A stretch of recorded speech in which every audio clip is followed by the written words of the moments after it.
what I usually do on all my shows is start rambling, which is, start a conversation I started before I hit the button. It's my best way to start. Hey guys, how's it going? It's Patron Hangout today. It's our monthly time where we hang out with our patrons. It's usually the first some kind of day of the month, but last week I had teeth pulled out of my mouth, so we needed to adjust times. Plus, we've had a little bit of time lining up issues, trying to get time that works best for our patrons. So we've actually moved the show to the first Sunday of every month, barring any wrestling events or more removal of teeth from my mouth, or Amber's mouth for that matter. So without getting into it much, the folks that will be joining us on this show are going to be patrons who joined us at patreon.com/Clix and have opened their wallets a little bit to us and help support the channel and give us the awesome film editing software that we use. Keep the MetaLab guys doing the show in my absence and all other sorts of neat little tidbits that we run the show on. You can check it out, like I said, patreon.com/Clix. If you do have a question for the show and you're in the chat, we will only be paying attention to super chats today or anybody who has super chatted, as this is, patrons who hang out with us. These are people who are already helping support the channel. So if you help support the channel, this is where you get your chance to ask us anything. That's what we do. So I guess without further ado, we should get this going. Yeah. All right, cool. Thanks for your input. Actually, I need to shut up sometimes. So, all right. Now this is a new setup, so I know it looks a little weird because usually it's, you see more of us, but now we're on a different place. So hopefully everybody can hear everything okay, and you can't hear my mouse too much because the mouse is a lot closer to my microphone than I like it to be right now. Microphone. All right, but we do like to do this in presence order, and Michael was also the first patron to show up today, as well as the first patron ever on Married with Clix. So the Alpha and possibly the Omega can go first with his question today. Hi guys. All right, so of course you guys know I come prepared. Before I start out though, I just want to say hey to everyone who has supported this channel and supported HeroClix, for everybody out there in Origins. I want to wish them all the best of luck. So alrighty. Alrighty, so the first question I want to know is, unless I missed an announcement somewhere, when exactly did the retirements go into effect like that? Last week I showed up. I was told by the judge that I brought a piece from World's Finest, and it was a 300-point modern game. And I just went with HC Realms like that. And it, told me, all right, I started building like that, and then it's like, well, with he's a nice guy and everything like that. So he said, okay, I'll it's a casual game as well. So, I'll let it slide for this week. We'll just, do, World's Finest for just one more week. So I did okay with that team, but I want to know, when exactly was the retirements specifically supposed to happen? Yeah. For a game like WizKids, the size of, a company like WizKids, a game the size of HeroClix, not too many people go to HeroClix's website. And so, it's no fault of yours. There's more information outside of HeroClix's website than there is on the website itself, including, our channel and HC Realms and stuff like that. But HC Realms is only right once they've updated the information. They haven't updated. The modern update doesn't happen like immediately. So I understand why, if you have this source and then this source, you missed it. It was June 1st, I remember. Yeah, so you really weren't that, if it was last week that you did the tournament, you were probably only off by a few days. Yeah. A day or two maybe, because the retirement started last Friday. Yeah.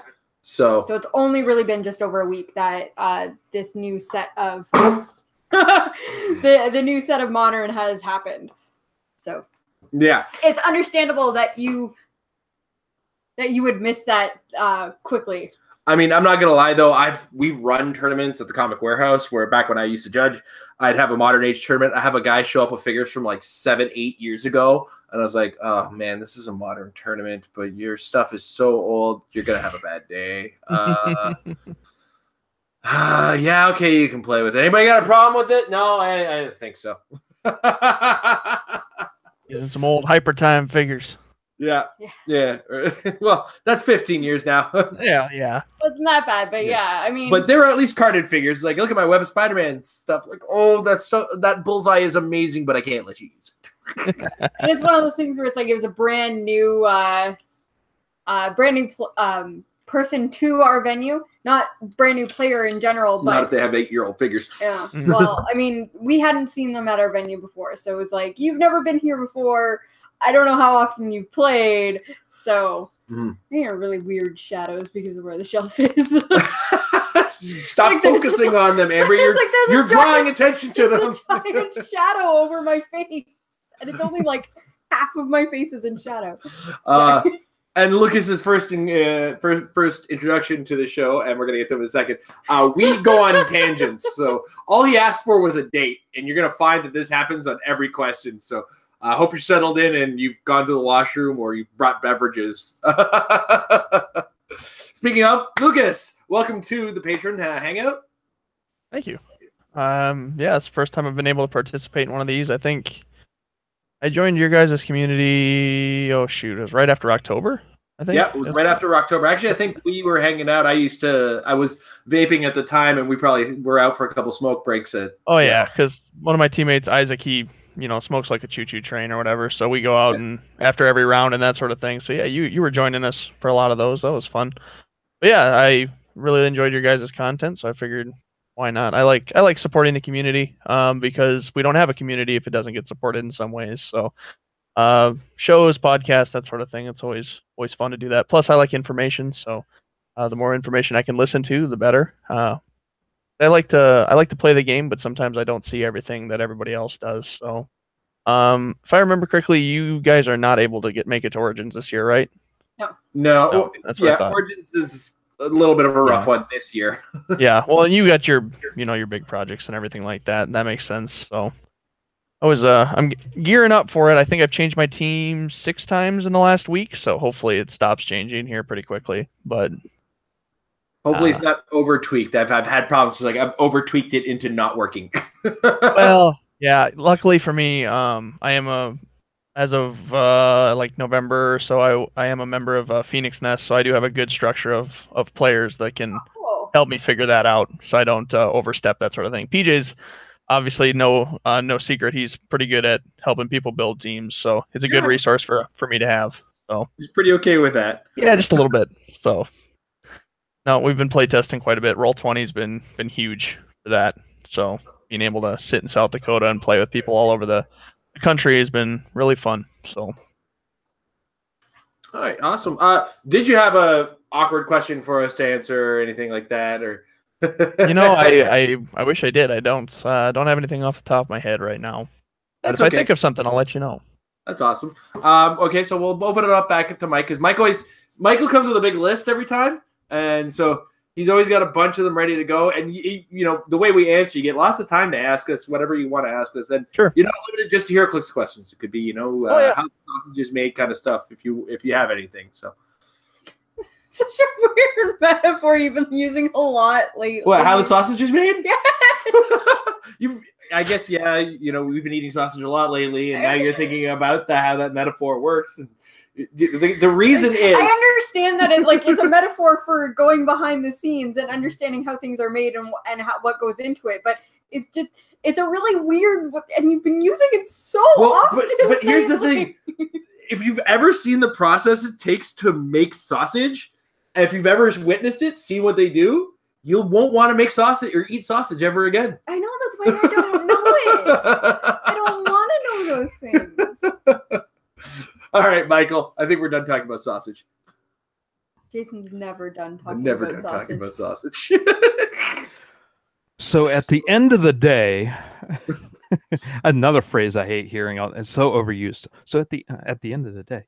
All righty. The next question I had dovetails from the first question I said. So I was thinking about for a more modern team, if I want to switch out that one World's Finest character, it was Lex Luthor at 50 points. I thought, okay, well, all right, what am I losing with that Lex, and what can I put in his place? And I thought, okay, well, here's the Magneto for 50 points. And so my question is, what's the point in having like special powers attaching keywords that only affect that specific set like that? So he gets leadership and stuff like that, but only with pieces with a New Mutants keyword on it. So like that, and I said, okay, is this really a it's it works. It's 50 points, 50 for 50. It fits my team and everything, but what good is he on a attempt at a meta team when nobody else has a New Mutants keyword or something like that to it? So, well, I guess this is kind of a game design question to that degree, and that is when you do something like that and then limit it like that, you're actually adding kind of a point, an imaginary point limiter on the fact.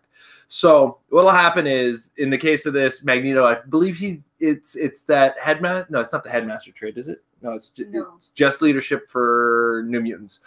And so as a result, when you cost the points out for that particular leadership, it's not going to cost as many points as, say, regular leadership. I should actually pull up the figure so I can make sure.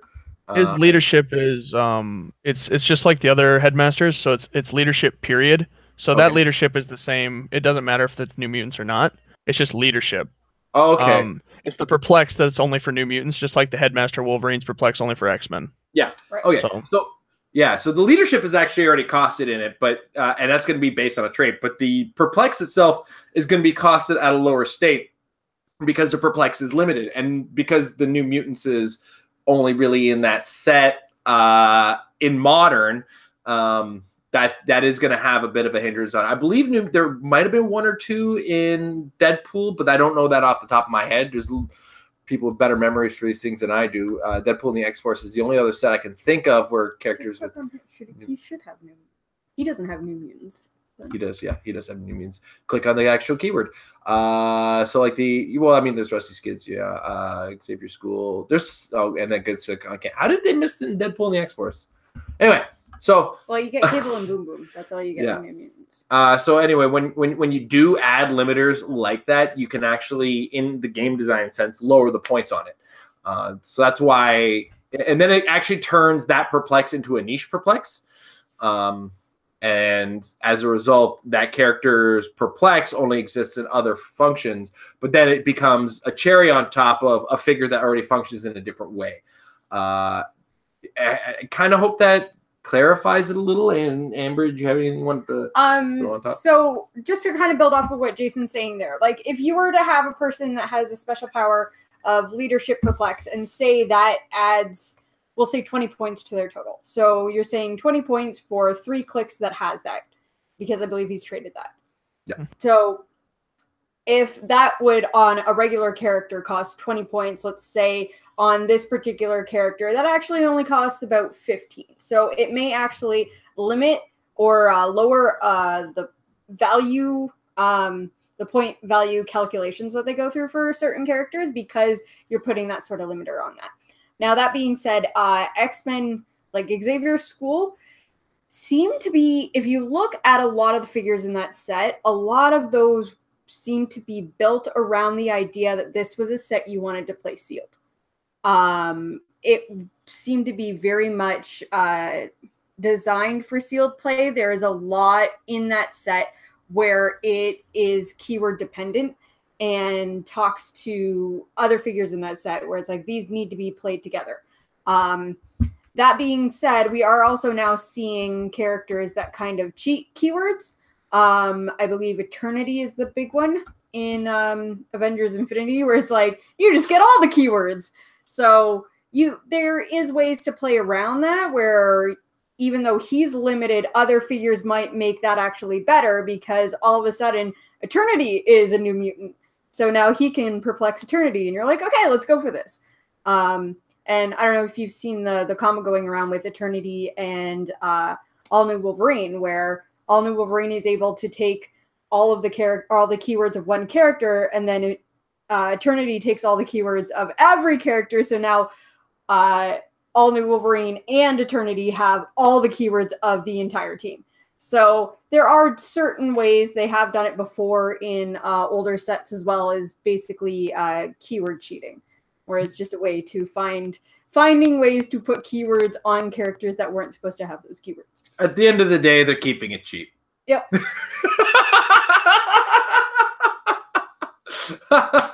I'm going to take a second away before I jump over to Lucas. As Nathaniel over in the Patron Discord, which is something you get access to if you become a patron, he wants to know what our thoughts are on Solo. Amber, you saw it last night, so your thoughts are fresh. I loved it. Oh my gosh, I loved it. Okay, so I tried really hard not to talk too much about The Last Jedi because I just wasn't a fan. It's okay to say. It was not good. I did not like it. I didn't think it was a good movie, but because of the sort of just viral outrage that happened after the movie came out, anybody that said anything wrong or bad about the movie basically got labeled as a butthurt fanboy. And it's like, but all right, fine. I'm just not going to talk about this because nobody's going to take me seriously as to why it was actually a bad movie. So having, like, not freshly because it was last year, but having come off of The Last Jedi and going into Solo, where it was like, felt like a real Star Wars movie. And it's the kind of movie that I've been wanting to see for a really long time, because I think some of the best stories for Star Wars has nothing to do with Star Wars. It has everything to do with just that expansive, incredible universe that has been created outside of the original trilogy and all of the different stories that could be told. And this was just a fantastic way of telling a compelling, good story in that universe. And it had really nothing to do with Star Wars other than the fact that, you know, it was actually centered around Han Solo. Yeah, I honestly, I've actually been enjoying a lot of the Star Wars offshoots that have been coming out a lot more than I've been enjoying a lot of Star Wars movies in my life. I do enjoy Star Wars movies, but I'm not what you would call a Star Wars fan. You know, I'm not going to pick up every piece of Star Wars media I've ever seen, but some of the extra media stuff I've heard of and heard was okay, I have become a little bit interested in, such as I believe somebody I've heard ravings about the Thrawn trilogy, and as a big fan of awesome supervillains, Admiral Thrawn has really appealed to me based on what people have told me about him. So I do kind of want to read up on that and read that particular extended universe stuff. And they're also introducing this character in Star Wars Rebels. I think they introduced him in, and they have a new comic with him for the current run of Star Wars. Anyway, that ramble done. I really enjoyed Solo for another movie that extends past the Skywalker family drama. I'm so done with the Skywalkers. It's so beyond done with the Skywalker family. I'm actually and I'm at the point where I kind of want this world is great. Give me more of it, but just leave this family alone for the love of God. And Solo was that kind of thing that I've been enjoying of these offshoots. Just like I enjoyed Rogue One, I enjoyed this movie because it was a different story in this well-developed world, and they were actually able to give me something I enjoyed, even with a character whose origin story could have just stayed at they met him at A New Hope and had this big furry dude who's always hung out with him. I mean, they could have just left it at that. They could have been born together for all you could have told me.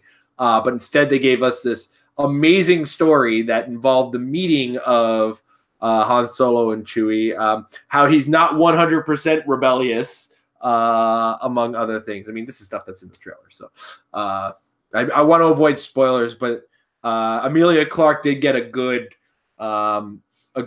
revamp on her career because she was in Terminator Genesis, and that was just so bad.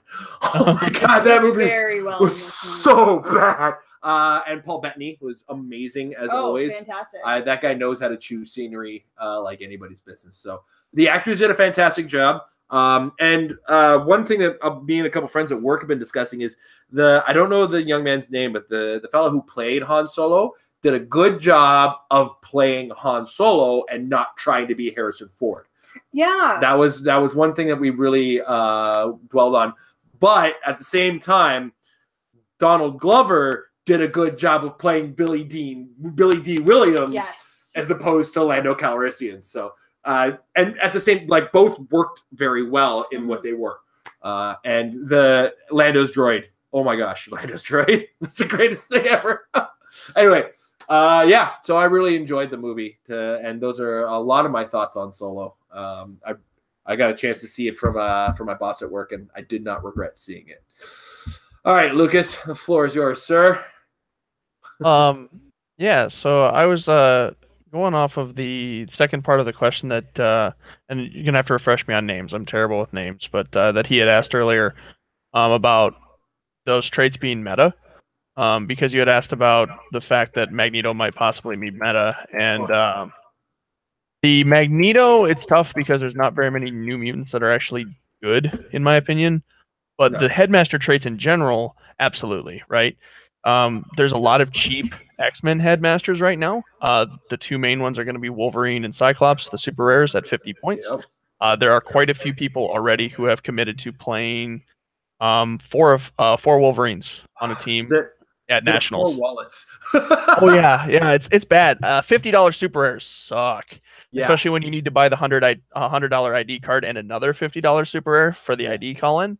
It's like a $350 main force, and that's not even including the other IDs you need to acquire, plus the characters for those. Ugh. And the boxing ring and the Leela Cheney and yep. So she's not so bad, but yeah. So the headmaster trait in bulk is insane because when you're pairing them with a good taxi like Leela Cheney, you carry 4 Wolverines across the map.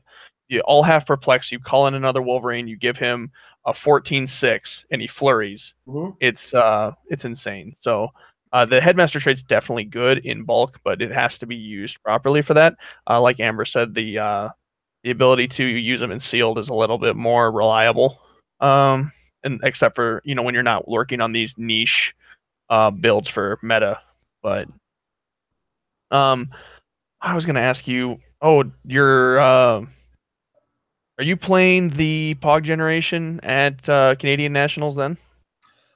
Okay, I'm kind of. I am playing characters that generate POGs.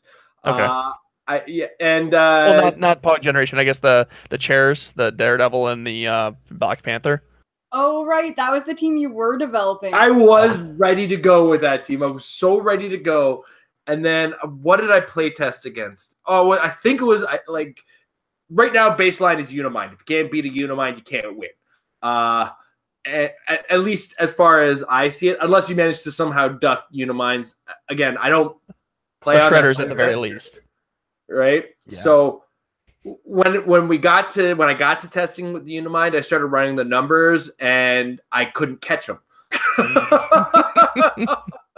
Like, my only way of catching him is if somehow he's passing every single turn and I have filled the map, which not impossible with my team that I was building, and not impossible with the number of Wakandans and demons and Wakandans and ninjas, warrior souls and hand ninjas I've managed to acquire. Yeah. But ultimately, I would lose on time alone, and I would lose a Wakandan. Great, I got a warrior soul, but I didn't get anywhere with it. It's what it came down to. And yeah, because it ended up being Hela, Black Panther, and the Daredevil. Yeah. And then I can't seem to leave POG generation alone. But that idea, if I had 5 more points, a Carnage would be added to it, and that would probably put me in a place that I would really want to be with that team. Mm-hmm. Unfortunately, that option didn't present itself, as that team is 295 on its own. Yeah. And like when things like that happen to me, I kind of look and go, they did that on purpose. They just to spite you. Just for you. That's funny. No, guys, we need to add 5 points to Black Panther. Why? Jason. He's gonna find something to do. Jason, you know what he's gonna do. At 5 points, we have Carnage coming out in the next set. We can't do it. We can't do it because Jason's gonna do it, and I would have. I totally would have. Totally. That's funny. Like Team World Champs gave me a 3 at a time POG generator, and I used it. And then I paired him with the Penguin. So that's funny. Yeah. It was one of my first ideas when I came back to the game. Like when I started playing in tournaments, not just at the kitchen table, like started playing the game again, the idea of the figure factory was starting to kind of rear its ugly head, but it hadn't been like going to happen. Like I think Captain America was where it really started to show its fur, being Falcon and what's her name, Squirrel Girl. And then after that, I would catch on to everybody who would be able to make something, and then I'd just start making teams with nothing but people who made things. It was an era of like really surprisingly terrifying when we were in the golden days of team bases. And we played a tournament really early on where we had just gotten recently back into the game. And I was playing the Excalibur team base.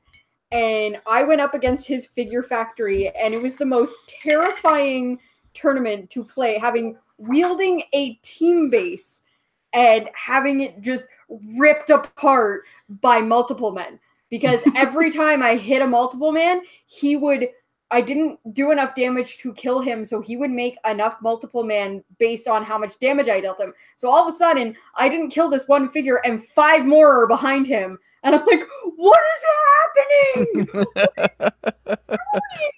And you could just see this light bulb turn on in Jason's head where he's like, I love this. I love this. Make this. That reminds me of like even playtesting for nationals right now. A lot of people want to run, the giant girls and everything.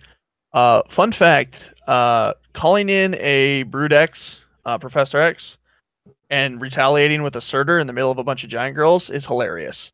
Because all of a sudden you get 9 pogs, and you're like, thanks for the free win. Yeah. That was something I had brought up last night.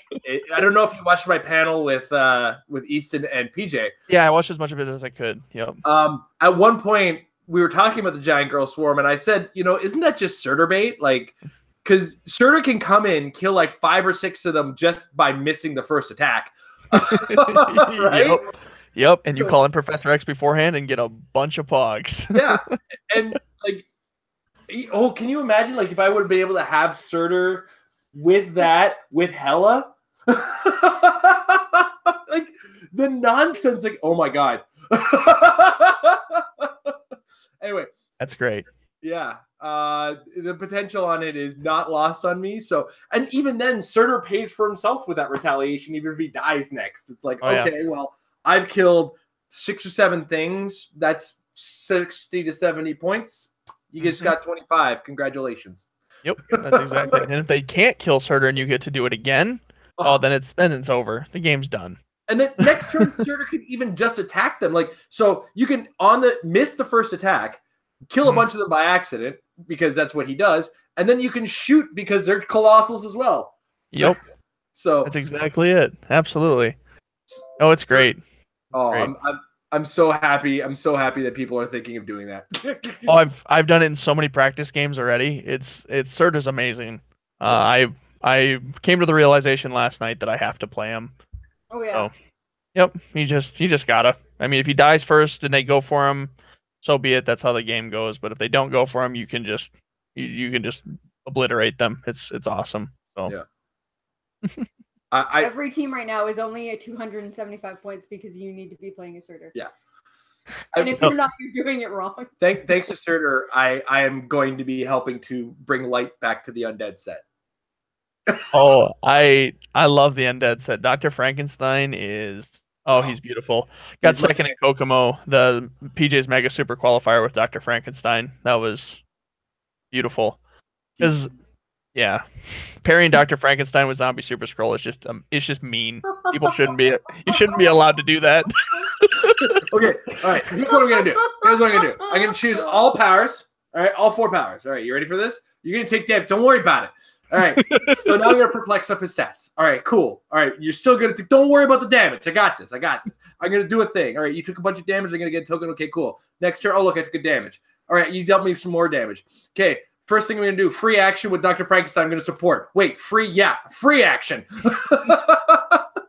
No, so that was the beauty of my team, right? So everything about my team just screamed, this is unfair. I shouldn't be allowed to do this.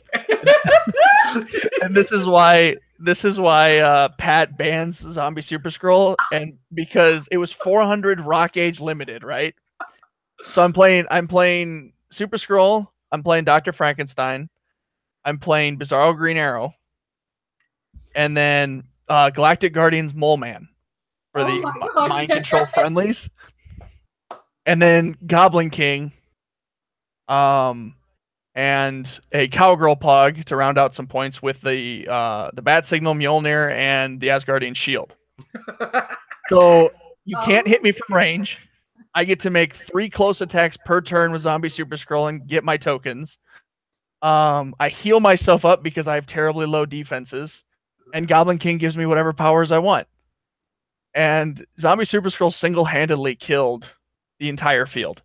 Like, just, you couldn't stop him. You get to perplex him. You get to make close attacks.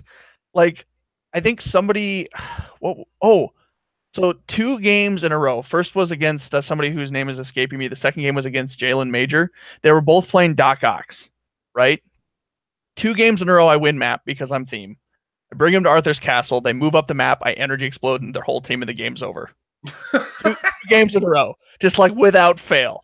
Just like, oh yeah, by the way, your Doc Ox are about to take at least 2, if not 3 damage each, and you can't hit me now. Congratulations. And that was what happened. So yeah, it should not have been allowed. The ban list should be in effect most places because Zombie Super Scroll with Dr. Frankenstein is just gross.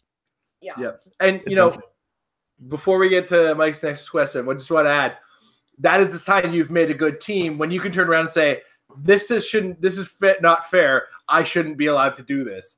That's a sign of a good, strong metagame team. Well, like, the thing is like, I have to practice my teams, otherwise I'm terrible. We made the team the night before, me and Ed Shelton did.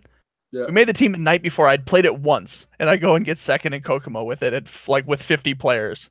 I'm like, yep, that's pretty much how this is going to go. Well, if I know Ed's love of Zombie Super Scroll, you're officially his best friend. All right. All right, Michael, the floor is yours, sir. All right, so I'm glad he brought up Giant Girl there. So my next question on the list was going to be that I'm sorry to say that I have not purchased the new Avengers Infinity Fast Forces set, because then I was just looking up the Giant Girl from there, and her. I want to know so that I'm understanding this correctly, that her retaliation power has to come secondary if I have another retaliator on my team. Is that correct? Because it says, let me bring up here if you guys have it on yours here. Well, yeah, but you don't want hers to trigger first because hers is a colossal retaliation. Mm-hmm. Yeah, it says... she gets to go in addition to, so you want hers to be second. Yeah. Yeah. Yep. Yeah, absolutely. You want hers to be second. Also, do yourself a favor and get on that soon, because I don't know if you were around for Chaos War, but in the Chaos War Fast Forces, they put a Scarlet Witch in there that had as her damage power, perplex, and probability control, and that starter set alone was impossible to find at face value after I think 2 weeks of release, and the Scarlet Witch itself had skyrocketed to like $75. If you're gonna buy that Fast Forces, you were paying $75 plus whatever somebody felt like charging you for it. It was a little bit insane. So just as a warning, if this Giant Girl starts to pick up steam, you want to get on that Fast Force as fast as you can before this nonsense triggers. I'm also starting to see a lot of people are buying it in multiples. Like I've seen people buy 4, 5 of them. I heard someone had managed to get 11. Yeah, somebody has acquired 11 of this Fast Force. This is not a joke. If you're looking to get it sooner rather than later.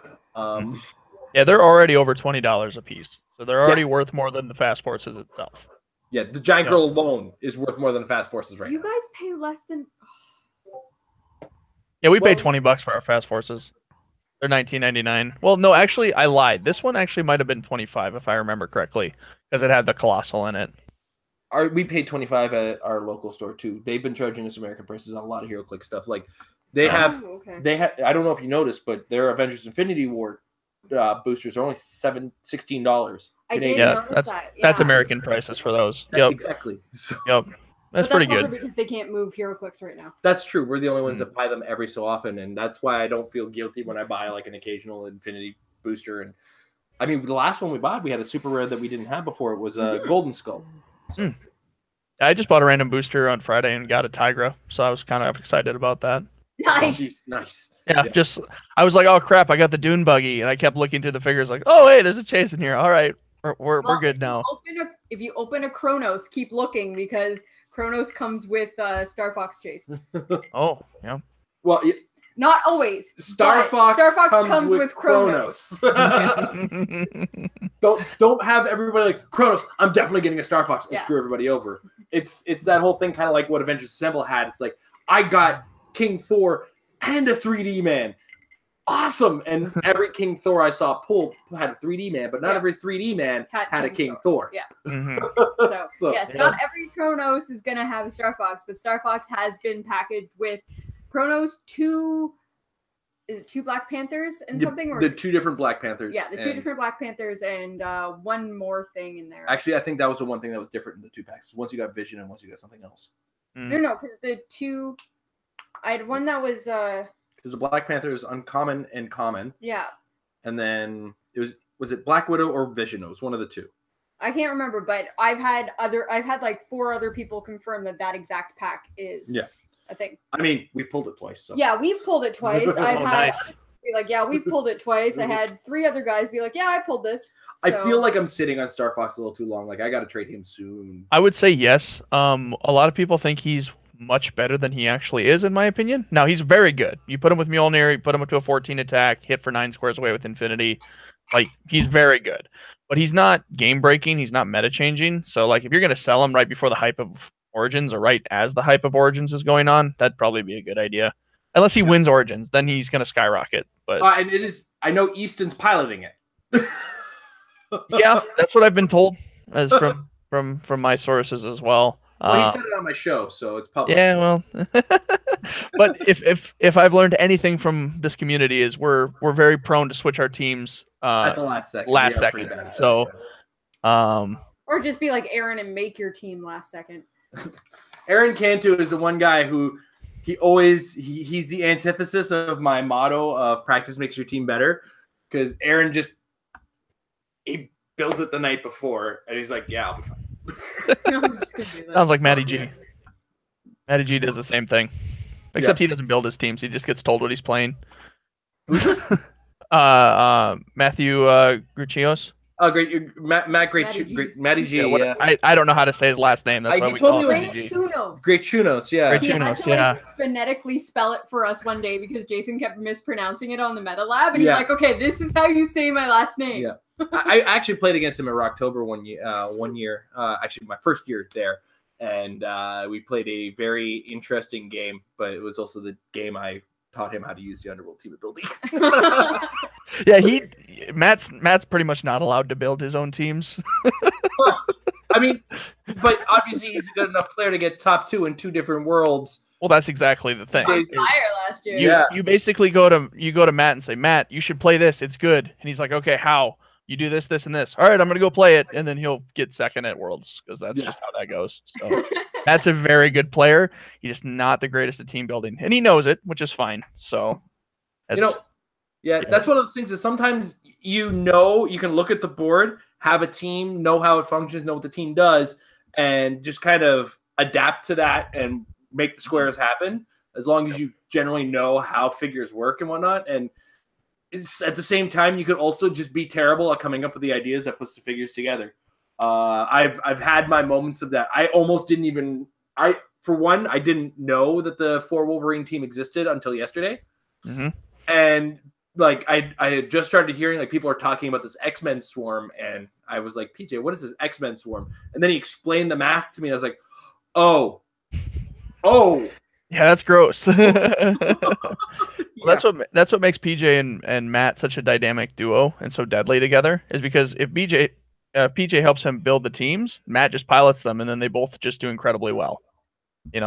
That's just how it always goes. Because Matt just like, yeah, PJ, I'm going to play your team at Rocktober last year, and he did fairly well. I think he didn't make top 32 just because they had to play each other in the last round, if I'm not mistaken. But yeah, that was the PJ's Jakeem like 7 Flora team that he was playing. Oh my gosh, yes. Yeah. That team represented everything I loved about the introduction of Colossal Retaliation and very, very low point Colossals, was seeing that many giant things on the map and going, yeah, I love it. I think I still have the pictures. I took pictures of the floor at that point where there was one game where I think there was like 12 Colossals and like 9 of them were on one team alone. And the other 3 were on the other team. Like, fantastic. Well, that's where Nationals is going to be insane, because if there's 2 giant girl swarms with Hawkeye playing against each other, there's going to effectively be like 20 giant girls on the map. It's just going to be, the whole map's just going to be flooded with them, just all over the place. So yeah, and it'll be hilarious to see giant girl swarms made up of the common giant girls going to war with each other. All right, so first kill gets the big giant girl. Can I get my other giant girls to kill that giant girl so I get one big giant girl, and then you got to throw your giant girls at my bigger now giant girl. They just keep healing. Just like, can we get this girl to 250? Let's get her to 250. Yeah, that's what will happen is one will get to 250, and then she'll just run in. And does she get Quake at any of her clicks? I don't think so, but I could totally be just wrong. That would just make that whole matchup just gross. Oh, she totally does. It's my God. It's every 3rd click. So if you start her at 10 points, you heal 1, you get Quake. If you heal 3 more, you get Quake. 3 more, you get Quake. 3 more, you get Quake. So you keep doing that. So the first one to get Quake wins.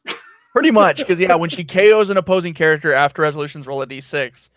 So I think that's per character she KOs probably. So yep. If you just KO like 6 giant girls at once, you roll 6 d6s and heal her all the way up to click 25 and say, all right, kill her. She's worth 10 points. Go for it. It's like haha Joker all over again. God, that won't change her. That won't change her initial point value. Not like Mangog. She stays at 10 points. Oh my God. Now, of course, this is a problem for those people playing that makeup against each other. A lot of other teams can manage this. Oh yeah, one Sir to Retail is all it takes. Yeah. Yep, just one. It's funny when you talk about other player styles. I've often been accused of being Jessica Alba in Sin City with my teams, where it's like weird old jalopies that only one person in the world can run. He's like, Jason, what does it do? I don't understand this. I got this. Don't worry. I have that all the time. Yeah, all the time. I never know how half of these teams run or how they run them so well, because I look at it and go, yeah, I just feel like this just loses, and then it gets top 4 at Rock Worlds, so that's whatever. Yeah. Well, I mean, I remember listening to Ed was talking about the top 8 of Canadian Nationals, and one year I got 3rd place, and he's like, and in 3rd place, Jason, okay, so he's got a Superman, he's got a Clarion, he's got a Mr. Mixes Pitlick, and Indigo. What? Okay, man, Jason's doing some voodoo. I don't know what he's doing. Okay. I can totally attest to that, like how we're not prepared for this sort of thing, because we were down in Tulsa last week for their Mega Super Q. Great time at Dice Addiction there. I had never been before, and completely misread that meta. I was not ready for Flurry on every team, but there was a lot of Flurry, and I did not do well because there was that much Flurry. Bizarro Green Arrow he's not effective against Flurry, if you didn't know that. No, I guess not, eh? Yeah, it's not good at all. So, but and Nathaniel is now reminded that I did play against him in Swiss the day I got 3rd, and he actually almost beat me. And I was like, you should have. In hindsight, a lot of people should have just beat me with that team. I think the worst thing about that was that in the top 4, when you were playing the top 4 and you had to play against Kenji, Vince pulled me in to do commentary on that game. I was like, Vince, what are you doing? I'm like, I am watching my husband in top 4. This is torture. Don't put me in this room. I don't watch Jason do tournaments. Nathan just said something on the Discord that reminded me of what Easton said last night with the Flash God of Death. Because if you pair Surtur with Flash and a Grim Reaper or a Death, and then you retaliate and deal 2 damage that can't be healed. Yep. Yeah, I think it might have been on the show, it might not. PJ had mentioned somebody had done that with God of Death Flash and 4 Grim Reapers. Yeah, so just like I attack, I hit, and now you take 4 unavoidable damage and can't heal that 4 damage. So usually you do 1 unavoidable damage, check if he's dead, and then heal him. Yeah. But because Flash God of Death says you can't heal, you don't heal that click of damage. It stays. So if it triggers 4 times, 1, 2, 3, 4.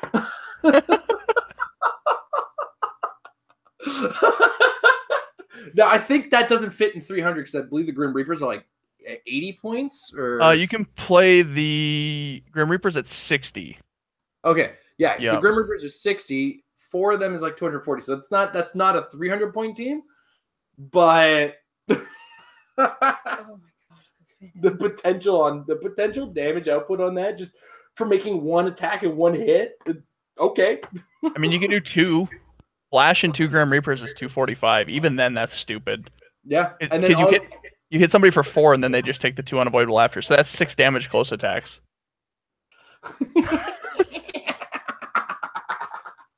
Oh, it's delightfully vicious and disgusting. I love it. Oh my gosh. It makes you That's smile. so fantastic. I guess you actually technically have to hit him with a monster keyword because Flash doesn't have it, which that sucks. Oh, okay. Yeah. But There's a way to make it work. Like it would just be like, imagine like a 1,000-point game just for fun, just with like a ton of Grim Reapers and then 1 monster like Goblin King. He just hypersonics hit something. Yeah, you take 9 damage. Oh, are you dead yet? Good. Yeah, because this isn't going to affect the world rule of 3. These are individual triggers. 1 1 1 1 1 1 1. We've bought quite a bit of undead. Let's go find out how many. I was Grim gonna Reapers say we I want have. this team now. Maybe we might have to cut something on my team. And you know who it might be. I don't want to cut him though. I love him so much. No, we can't. No, that this wouldn't be for your team. This would be for my team. Yeah. Okay, I see what you're saying. We'd have to do some real workarounds on it. Are you playing Mangog?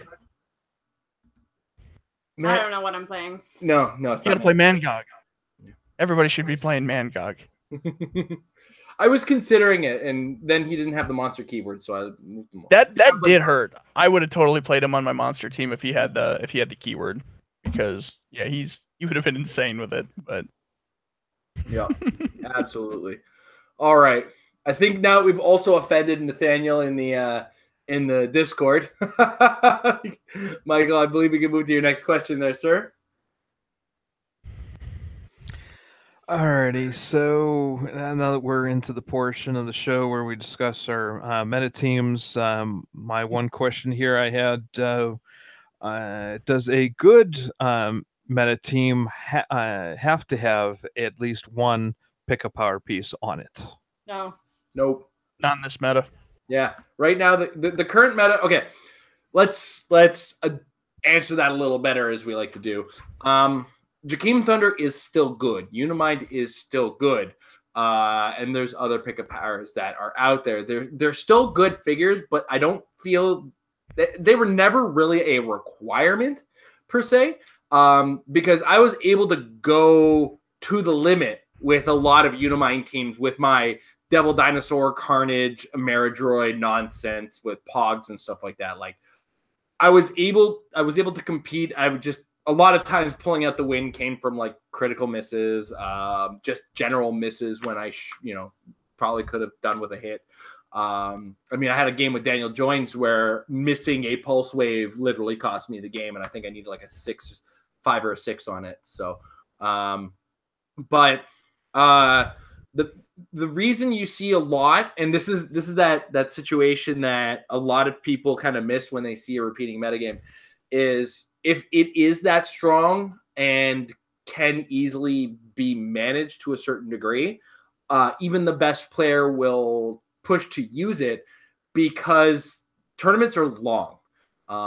And it takes a long time to get first place in the number of games you're going to play. Like a big tournament is going to have 4 to 5 rounds of Swiss, sometimes 6 rounds of Swiss alone to determine who's in the top, whatever, right? I believe Worlds last year was 5 rounds of Swiss and then it cut to top 32. So to give you an idea of how many games Howard Brock had to play to win his world championship, that was 5 rounds of Swiss, followed by top 32, top 16, top 8, top 4 finals. So he had to play 10 games of HeroClix with his Green Goblin team. He had to pick a power team. Yes, he did. But he also had no resources. He needed to manage what he had on the board along with a couple ID cards here and there. No Felix Faust either.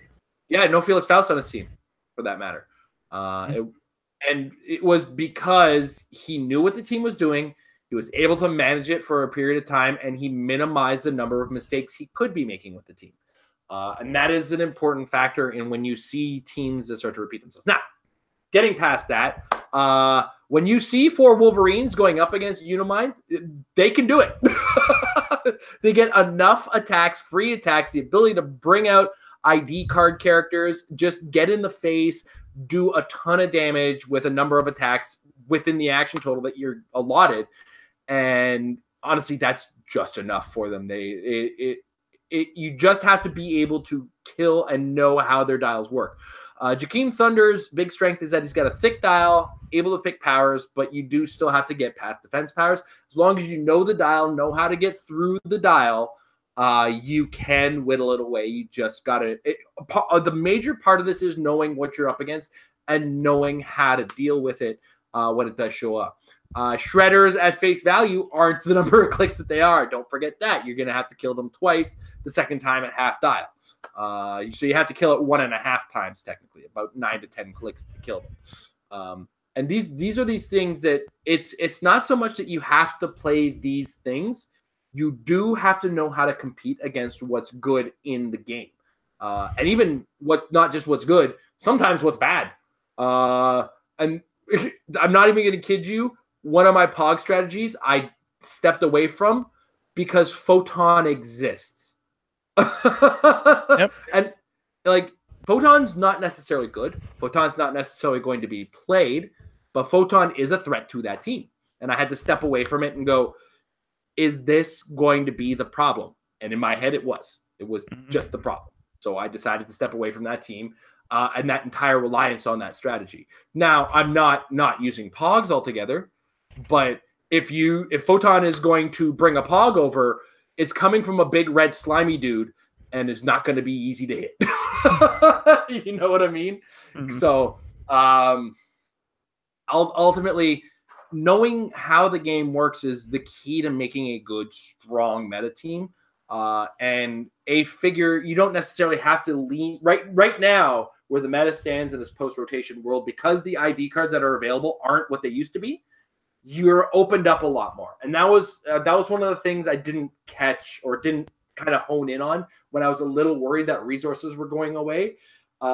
They have done a good job to quite an extent of managing the metagame in a world without resources. Resources allowed you to play a lot of different teams at some points, especially when you had a lot of them, like the Book of the Skulls and all the batteries and the power plant all at once.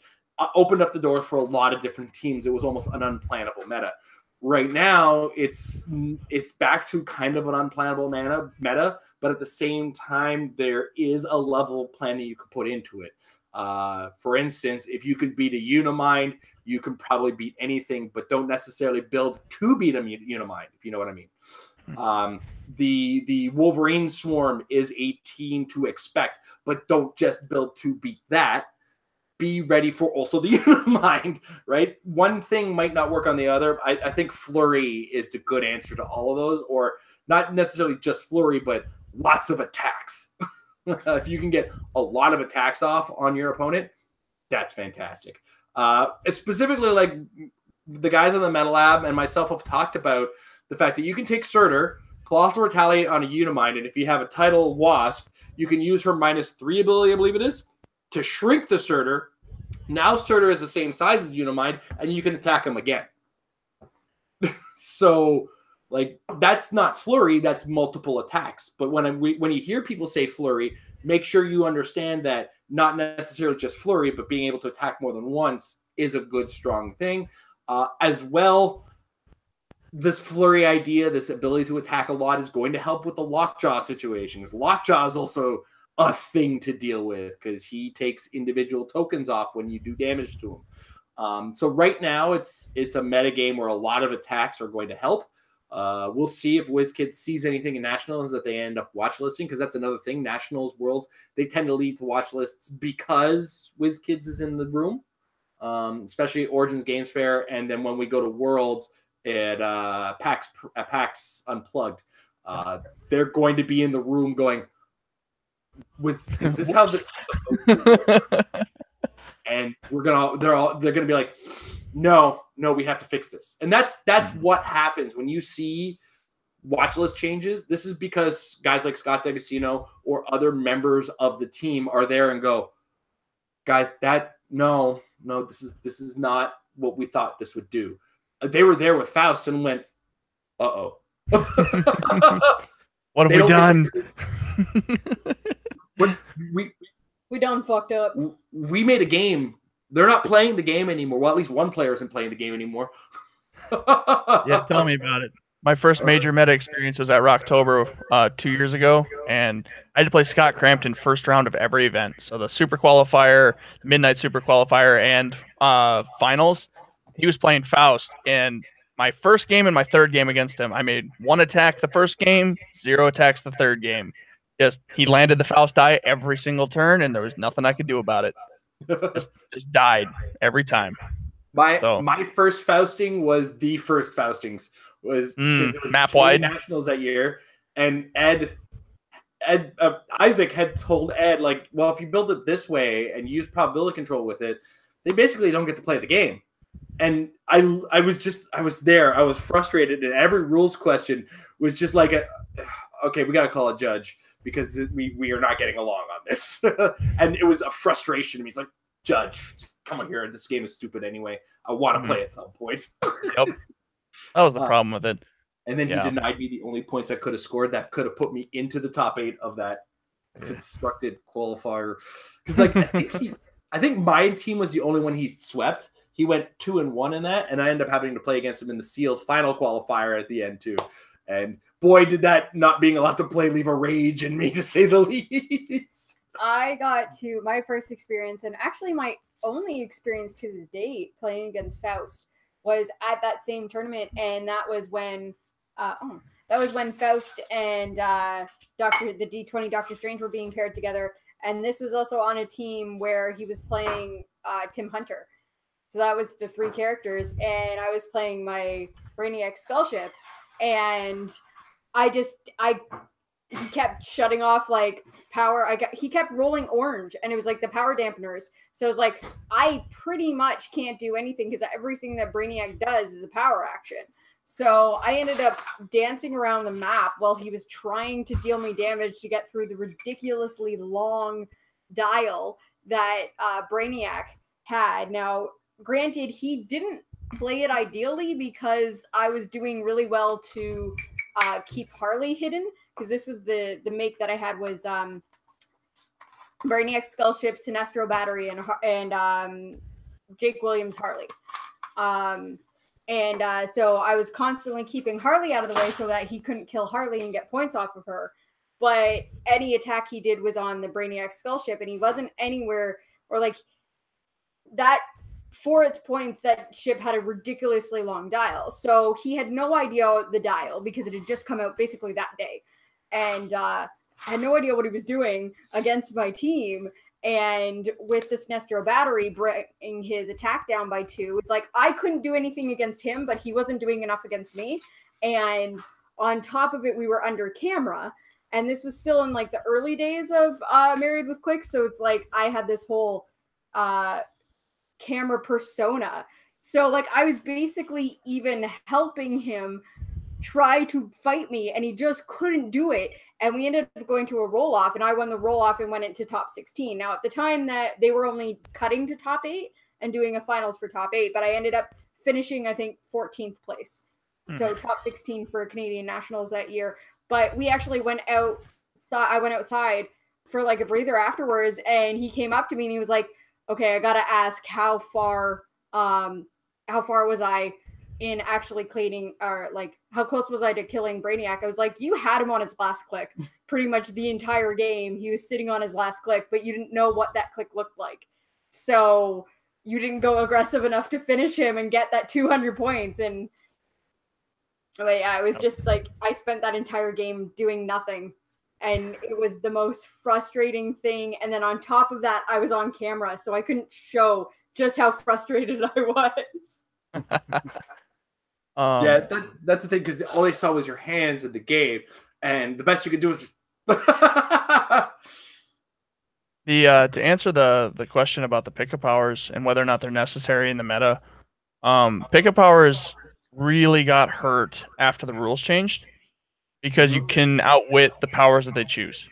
So like I won 2 states. I won South Dakota and Nebraska states with Jakeem, because there was nothing that a Shredder team could do against me to get rid of my Invincible, except for Nick Fury and the call-in Peggy Carter. And that was it. So like once those 2 things were blown, they were done. They couldn't do any more damage to me as far as Shredder plinking went, because I just choose Invincible every turn. So now that they can't do that, they can choose stealth and be, stealthy. But if you can outwit their Invincible, if you can outwit their shape change, whatever, even the stuff they get from special objects, they make them a lot easier to take down. Yeah. And then like the errata to Unimind, where he only picks at the beginning of your turn, not at the beginning of your turn when he takes damage at the beginning of his opponent's turn like he used to. That makes him a lot easier to get through too, because if I pick offensively with Unimind, well then I don't have my super senses, or stuff like that. So, and if I drop Power Cosmic, well then you can outwit me, and that leads to a bunch of issues. Also, the change to can't use X power, so can't use like defense powers with Surtur. Not having to worry about it only being on the dial like it used to be at Rocktober when the rules first came out. That makes a big difference too. So pickup powers are definitely strong. I know Sam Powell and the rest of the Clickstuff crew will fight me on the Goblin King. I'm still a believer, even though I'm not playing it for nationals. I'll admit that. But the pickup powers are still strong. If you're playing Jakeem, you have to play it with Surtur. That way you can deal with Darwin, since you just take 1 unavoidable every turn. But other than that, yeah, they're worth playing, but they're not the only thing you have to play. Like there's so much that you can still play that's not that, that is still very, very, very valuable, and that's really cool. Now Lockjaw, on the other hand, I know that everybody I've talked to is either lending out their Lockjaw or playing their Lockjaw, so there's gonna be a lot of Lockjaw, and like Jason said, he's very hard to take down, very hard to kill. And that's why people are playing him, because he's just good. So, one thing worth noting as well, though, too, is there's only so many Lockjaws, because he only went to, excuse me, winners of the winter WKOs. So as a result, there's the people using him, they're using him, but there's not that many people who have him. So it's one of those situations. How many people going to nationals have him or are borrowing it, and how many people actually, how many are there going to be? But again, anything that deals with Lockjaw also deals with Wolverine, also deals with anything that's got to pick a power. That's the math you got to get your head on. Is if it can deal with one of these X number of things, you're on to something. You're not forced into these strategies yet. Still early in the game. If you can come up with that way to beat Shredders, Shredders can be beaten. You just have to play well. That's always been my mantra on them. I have beaten them ever since they've shown up, and I have never once changed the way I play against them. So Shredders can be beaten. You just have to play carefully against them. That's rule number 1. Rule 2, if you can get through a lot of clicks on something, you're doing great. And when I say a lot of clicks, 4 Wolverines at minimum is going to take 4 attacks unless a bunch of attacks are coming from Surtur somehow. Show me how you're doing that if you are doing that. If you're not using, if you found a way to do it without the Wasp. And then, once you've covered those bases, like those bases should cover also your Unimind base. Once you've got those 3 bases covered and you're not using any of those figures, that's where you can compete in the meta. And that's the mindset to go in with in this current metagame. If you would have asked me prior to Rocktober, as I had said before Rocktober, a lot of people are going to be playing Jakeem Thunder, and if they're not playing Jakeem Thunder, they're going to be playing Unimind with Nighthawk Prime. Now, I don't know if that was already the plan for a lot of people, or if I opened my big fat mouth on that matter. Either way, it happened, and I played against 4 Unimind players in 4 rounds. I only won 1 game. Like I said, a lot of situations did not go well for me. That's crazy. I played against 1. Yeah. I played against 1. I was playing it. I won't deny that, but I've only played against 1. Like, it's just crazy how that happens. Can I have your rounds of Swiss next time? Because that was the thing. Was my 4th round of Swiss? I played against a guy. It was Paul Waller, and good for him for making it 2-1 when we played. But he was playing like a Devil Dinosaur Nick Fury team, and I was playing it against it with my Unihawk, and I'm like, I don't know how you made it this far, but good for you. But this is not going to be a fun game for you, at all. And it wasn't, because it's crazy how some people just get by with playing certain things, and some people just get run through the gauntlet for no reason. Although, yeah. I go back to my 3rd place in Canadian Nationals, and the one thing that really screwed my team was Green Power Battery. How did I miss that until the semifinals? Although I will have to say, with the exception of maybe the 2 tournaments that I've actually won, some of my best placements have been losing my first round and then cleaning up the losers bracket, which is where you usually find these oddball, not high meta teams. So it's like if Jason won his first game and then went off against all the other Uniminds, or it's like if you lose your first game, then you're going against all of the teams that aren't Unimind. Yep. I mean, I'm not saying that that's how you guys ended up doing, but say the Devil Dinosaur one, like if he was 2-1 and his loss was in the first round, he may have gone up against the not Uniminds on the under bracket. Yep. You know what happened to me? Lost my first round. Second round was against a Unimind. Won my second round. Poof. Went to the 3rd round against Daniel. Went to the 4th round. It was like, maybe I can 2-2, because I've scored a lot of points in all these games too. So not a single one of my games was close. That's the beauty of how I was doing. And just two of the teams I played against were Unimind and the Joker. Really interesting. At that point, it's like, okay, I'm going after Unimind because I'm not dealing with the stress that is the Joker. Let's not kid ourselves.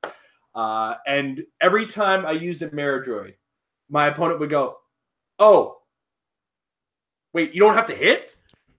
But I made my shape change. Doesn't matter. I retaliated, I do things. Oh, goodness. All right. How refreshing is it that Charge is good in the meta right now? Charge actually had me... Okay, Amber's had me building her team for Nationals. And the fact that Wolverine has Charge forced me to change a team. Yep. And I was like, oh, it's okay, Amber. You can kill him with the knock... Crap. Whole team scrapped because Charge is viable nowadays. And Wolverine is a problem for her team. Okay, so I guess I could say because... Well, yeah, we're not using the team. We can say what it was. And I'm going to tell the whole story of it. Rock Canada Cup. It was the top 16, I believe, where I had to play against this. Top 16 or top 8. I can't remember what we cut to. But in the first round of it, I had to play against a team that consisted of a 100-point Carnage and a 50-point Hulk from the Fast Forces, along with a Mr. Mixes Pitlick, and what was the other thing? It was Mr. Mixes Pitlick and ID cards as well as a Kree Supreme Intelligence on the Hulk. So if you've already caught what's going on here, what's going to happen is Mr. Mxyzptlk's going to move up. He's going to call something in with an ID card, and it was a Lex Luthor who's going to TK the Hulk forward. The Hulk is going to move his full movement. He's going to Quake your team, and then he's going to sidestep and Quake again. Now, I don't have a way of giving the Hulk Quake in the matter, but ultimately what's going to happen is the Hulk's going to be in your opponent's team's face. Your opponent's going to have no choice but to deal with the Hulk, because otherwise he's going to leap, climb, and then Quake in your face again. And if you don't deal with that, then okay, I Quake in your face again. But if you do deal with that, then a 100-point Carnage is going to Colossal Retaliate on you. And then when he Colossal Retaliates on you, he's going to get the attack. He's going to create the Pog. And then after that, that was only a free action. Now he's going to Flurry. So 3 attacks from the Carnage, plus the attack from the Carnage Pog. Great all-around strategy. The problem I'm finding with Amber's team is the Hulk just will die, and then the what's this going to be? The Carnage is just going to die when he does the retaliation, because even though he's doing 3 attacks, unless I hit every single Wolverine for the 1, even if I hit the Wolverines for the 1 damage, I'm not getting a second attack on them. So I've only done 1 damage to all of them, unless I've targeted specifically 1. It's just not enough attacks to kill all the Wolverines. That's just what it is. I can kill maybe 2 Wolverines. The retaliation alone is enough to probably murder this Carnage, unless Amber is able to make the shape change and super sense rolls she makes against me. And bad news, she doesn't when it's not me. So we do kind of have to go back to the drawing board on her team. It was cool idea that we were going to run with, and there was what else was the other parts of the team? It was there was a red leader on the team for some Mikey. Perplex. There was Michael. There was Space Mikey. Sorry, Space Mikey was supposed to be the source of sidestep. That we had managed to get the side. Maybe it does still work. No, because the Quake still isn't enough to kill the Wolverines. No, but it's enough to get 2 damage on the Wolverines. Then they attack back. Then you retaliate. That's 1 attack, 1 Wolverine dead. Then you flurry, 2 more Wolverines dead. And then the Pog kills the 4th Wolverine. Just use Mancog. Or you could use Manga. I mean, it's a flurry that hits the whole opposing team. What is Man Bagug? 4 damage and 3 damage. Right. Everything within 3 and then everything within 2. Yeah. He basically does what your Carnage is doing, but better. Huh. And he's 30 points instead of 100. So we could. Okay, we're not going to scrap the team yet. The other thing to think about is if you're using Mikey, an option that might be better if you have the points is Tidal Magneto, or both of them. Because Tidal Magneto's -2 or -1 is all characters within all friendly characters within 8 squares. Move them up to 2 squares. So you Yeah, I guess. Okay, I have to check. It's move them up to 2, or they move up to 2 squares. So it's not sidestep. You can still Quake with it. So if you're playing both, you can do Hulk, Mikey, and Magneto. You run out, and it has to be within range or whatever. But you run out the Hulk, you hit. 7 squares, I think. Yeah. So you run out the Hulk, you hit, you sidestep, you hit, and then you move 2 and hit. So you can hit 3 times in a turn that way. We're gonna give him a free month of Patreon at some point. You can ask anytime, man. I might live in a little middle of nowhere in South Dakota, but I like to think I know what I'm talking about from time to time. You know, Not sometimes there's just that missing Sometimes element. all it takes is someone else thinking something differently than you. Oh, absolutely. That's why I play test and roll 20 so much. Yeah, I was initially terrified, and at the same time, I look at it and say, I forgot about the Space Mikey, first of all, so we can get the Hulks onto the stop click, right? And with the assuming the sidestep works and the red leaders Perplexed worked. So we gotta readdress, find a way to get Mangog on the team as a backup option if none of this goes right. And if the worst comes to where, you retaliate and then you pull the Odin sword and then you have a 150 point figure that can also attack. Yeah. So all right, we're not gonna give up on the team just yet. Things can happen. Thanks, there Lucas. you go. Yeah, no problem. All right. Now, Nathaniel had asked in the chat, and Lucas already addressed this question, but is it viable to have a team of all 2x2 figures? Sure. Why not? I mean, it can be done. You can get a 60-point prober who's also going to give you an additional reroll if you miss by 1, which I do all the time, by the way. God, I love Kronos. And, keeps that miss by 1 for the entire game. So there's a 2x2 in your support slot. Also, you can add Outwit with it if you want with an Infinity, who also adds Barrier at a 12 range. Oh, yeah. Mind, stay still for a second. Let me figure this out. I may or may not have gone 3-0 with a Chronos, Infinity, and Chase Star Fox. Yeah. That's just a nasty pull. Wow. Yeah. It's fantastic. That was my 2 boosters. If you didn't win, that's bad. Between Avengers Infinity and the Mighty Thor, there's enough and even like the Ameridroid and the Skyscraper Wonder Woman, there's enough 2x2s to make a team that functions like a series of single-based figures. And that's, they come in literally all shapes and sizes, as far as like some of them are giants, some of them are colossal, some of them are just normal-sized vehicles. It's just a matter of coming up with the combinations of them that you think are going to work for the team that you're going to want to do. So yeah, it's viable. I mean, look at these giant girl swarms. Whoa! it's a thing, right? 30 giant girls. Yeah. So it's not unheard of. And even with the new ruling on the way that starting areas work, you will still be able to place all the 2x2s even in the office. So you're good. You are perfectly fine if you can come up with the strategy that you want to perform with it. I'm not going to say, bam, there's a team, but there's viability out there. I haven't seen it yet. I haven't worked on it yet. So, I mean, you can get a pick a power out of the stranger with it. So, I mean, you're picking your opponent's powers or other characters' powers, but still, you're getting a pick a power. So, he's not the worst thing in the world, but he's not the best thing in the world either. So, I'm not going to say no. I'm not going to say no. Heck, you know what? A bunch of giant girls and some floral colossals. Yeah. Let the giant girls do all the heavy lifting while the floral colossals just sit there like, have we healed yet? No, just go. We got this. I'm going to heal. I healed a little. Okay, let's go. I mean, I'm pretty sure PJ playing like 9 floral colossals was enough to say that, yeah, 2x2 bases can be viable. And that was before we had an influx of 2x2s. I remember watching PJ play his Ultron team with Brimstones and Solarises and like multiple colossal robots. And I was like, wait a second, there's something going on here that I really enjoy. Yeah. Hold on. He told me a story about that. He was playing against, he was either playtesting or playing in prelims against Isaac, Arnold Berkovitz. And Isaac rolled yellow on Faust and hit all of his Ultron drones onto their second click. And PJ one-turned his team. He's like, oh, maybe I shouldn't do that. PJ's like, yeah, you definitely shouldn't do that. I'm going to put every single Ultron on your team on their best click.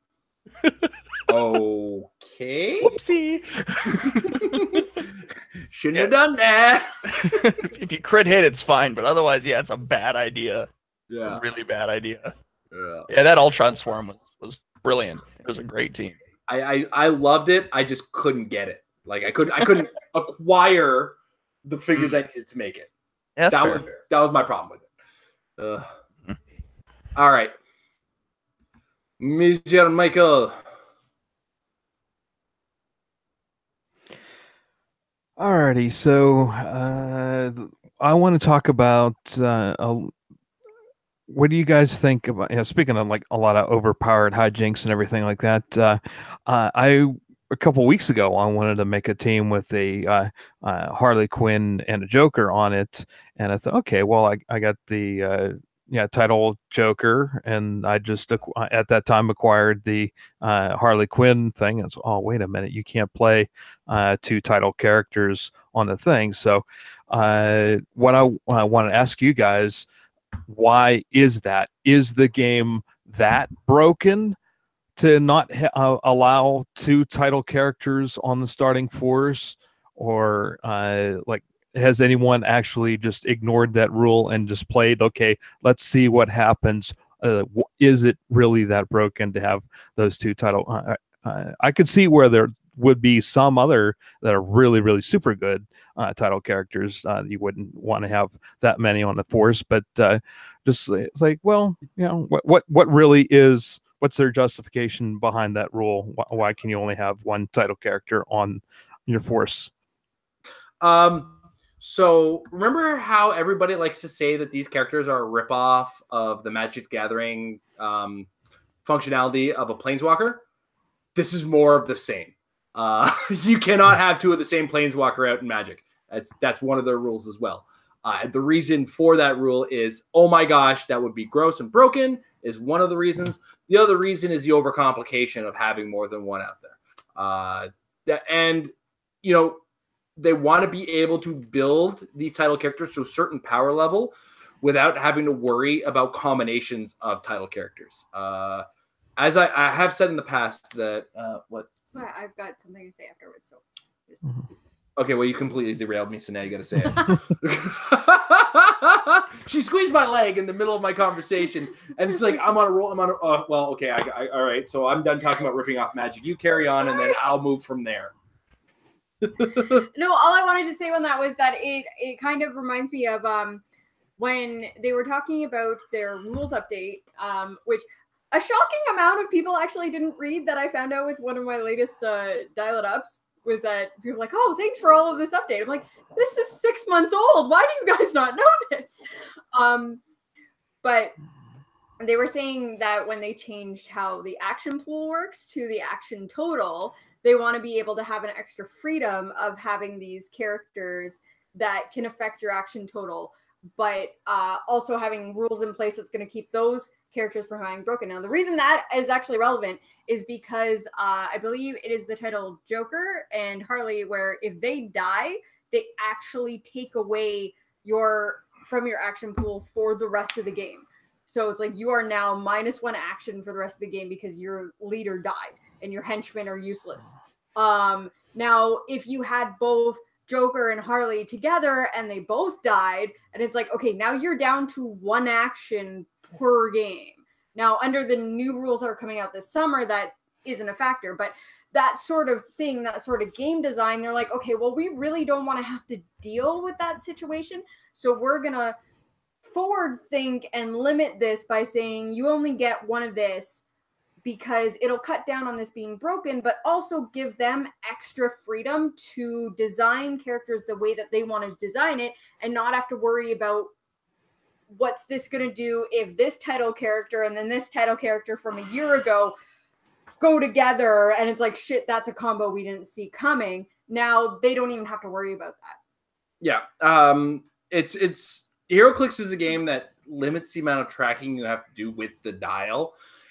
If 2 title characters die, you have to track 2 different constant effects. You have to make sure they're always going on. In addition to which, if some ultimate effects have a lingering effect as well, it's a long-term game design kind of focus is that if something can happen in 2 different areas and they want to make it to a certain power level, it's probably best to limit that in certain degrees. That's why unique characters, you'll never be able to play 2 of them at the same time, because they've done the math and said, if we let 2 people do 2 characters of the same, 2 of the same character do this thing, it's going to screw something up. Look at Bizarro, the original Slosh Bizarro, the token life one. That was a unique character. That's a unique for a good damn reason. We, as a prime example of this, way back in the day, I think Slosh was the newest set at the time even. We, at our own store, decided for 1 tournament only, the prime and unique rules didn't exist. And with the exception of the guy who brought a team base because he's a jerk, Amber played 2 Emerald Empresses and 2 Bizarros. It was so much fun. I decided to go with an animal keyword team because animal had a lot of primes on it, so I wanted to maximize the number of primes I could get on my team. So I had Alyosha Craven, I had Cheetah, and I had Beast Boy with the Gondorian mode so that he could turn into a big green beat stick. I got my butt kicked everywhere I went. And just like when I played against Amber's team, the Bizarros just wouldn't die. It was just a bloody nightmare. I played against a guy playing... Actually, I played against a lot of double Bizarros. It's not, and double Emerald Empress alone was just like, what's it was so going awesome. on? God, I missed that. Slosh was such a great set for me. Yeah. I loved so many characters from that set. So, like, when it comes down to it, it is, if you feel like it's unnecessary for them to double something up, or, you know, it's unnecessary to disallow the doubling up of something, try doubling it up and imagine the possibilities of what could happen. As, you know, even title characters aren't necessarily unique, but they are unique in the fact that they are title characters. But imagine attempting to track 2 different Deadpools. Imagine trying to track 2 different Doctor Stranges correctly, for that matter, with their tokens and everything like that. And imagine trying to, what would happen if both of their 2 of them triggered their ultimates at the same time. It's when you start to imagine that world, like just the 2 of the same title characters, let alone 2 different ones at the same time, it's already a bit of a nightmare as to what's going on. And then you're adding extra tracking by having 2 different title characters. Plus, you've also introduced into your game 2 characters that are undercosted. The title characters are vastly undercosted because of their negative, but also because they're only allowed 1. Also because of a number of other factors. They almost never get special powers. You'll notice on a lot of title characters, because they're just blank dials for the most part. So that keeps their cost down. Special powers cost a lot of points, and all the points basically go into these title abilities, and the title abilities get a negative. As a result, you're really just getting a costed dial on a character that they would consider unique. So when you factor in the fact that you're getting such a discount on this guy, it's probably best to only get that discount once. Only 1 coupon per person, please. Game design is a game of coupons and costs, and you do have to cost things correctly. Especially, like, almost every miniatures game is based on point cost when you're building your teams. Warhammer, I come from a world of Warhammer 40K, all that kind of stuff. And those games are all based on point costed characters. So when you come into a miniatures game, you're often going to find point cost is the element of your balanced build. We're going to agree on a point cost. I'm going to put so many characters on the board based on that point cost. So when you are deciding what a character costs, it's a lot of it is in the base numbers, followed by the special things in the background. And then once all these things are put together, it's got to be fair based on some kind of baseline. Right now, the closest thing to a baseline I can find is the Thug. But then because HeroClix is a collectible game with rarity, then rarity actually becomes a cost factor. I actually had an episode, I was on an episode of Dark Logos's, Edward Sheldon's Starting Over podcast, where we actually talked about the costs of points and where points go and how things work out. And then we kind of critiqued the game design to a certain degree and had our opinions on that.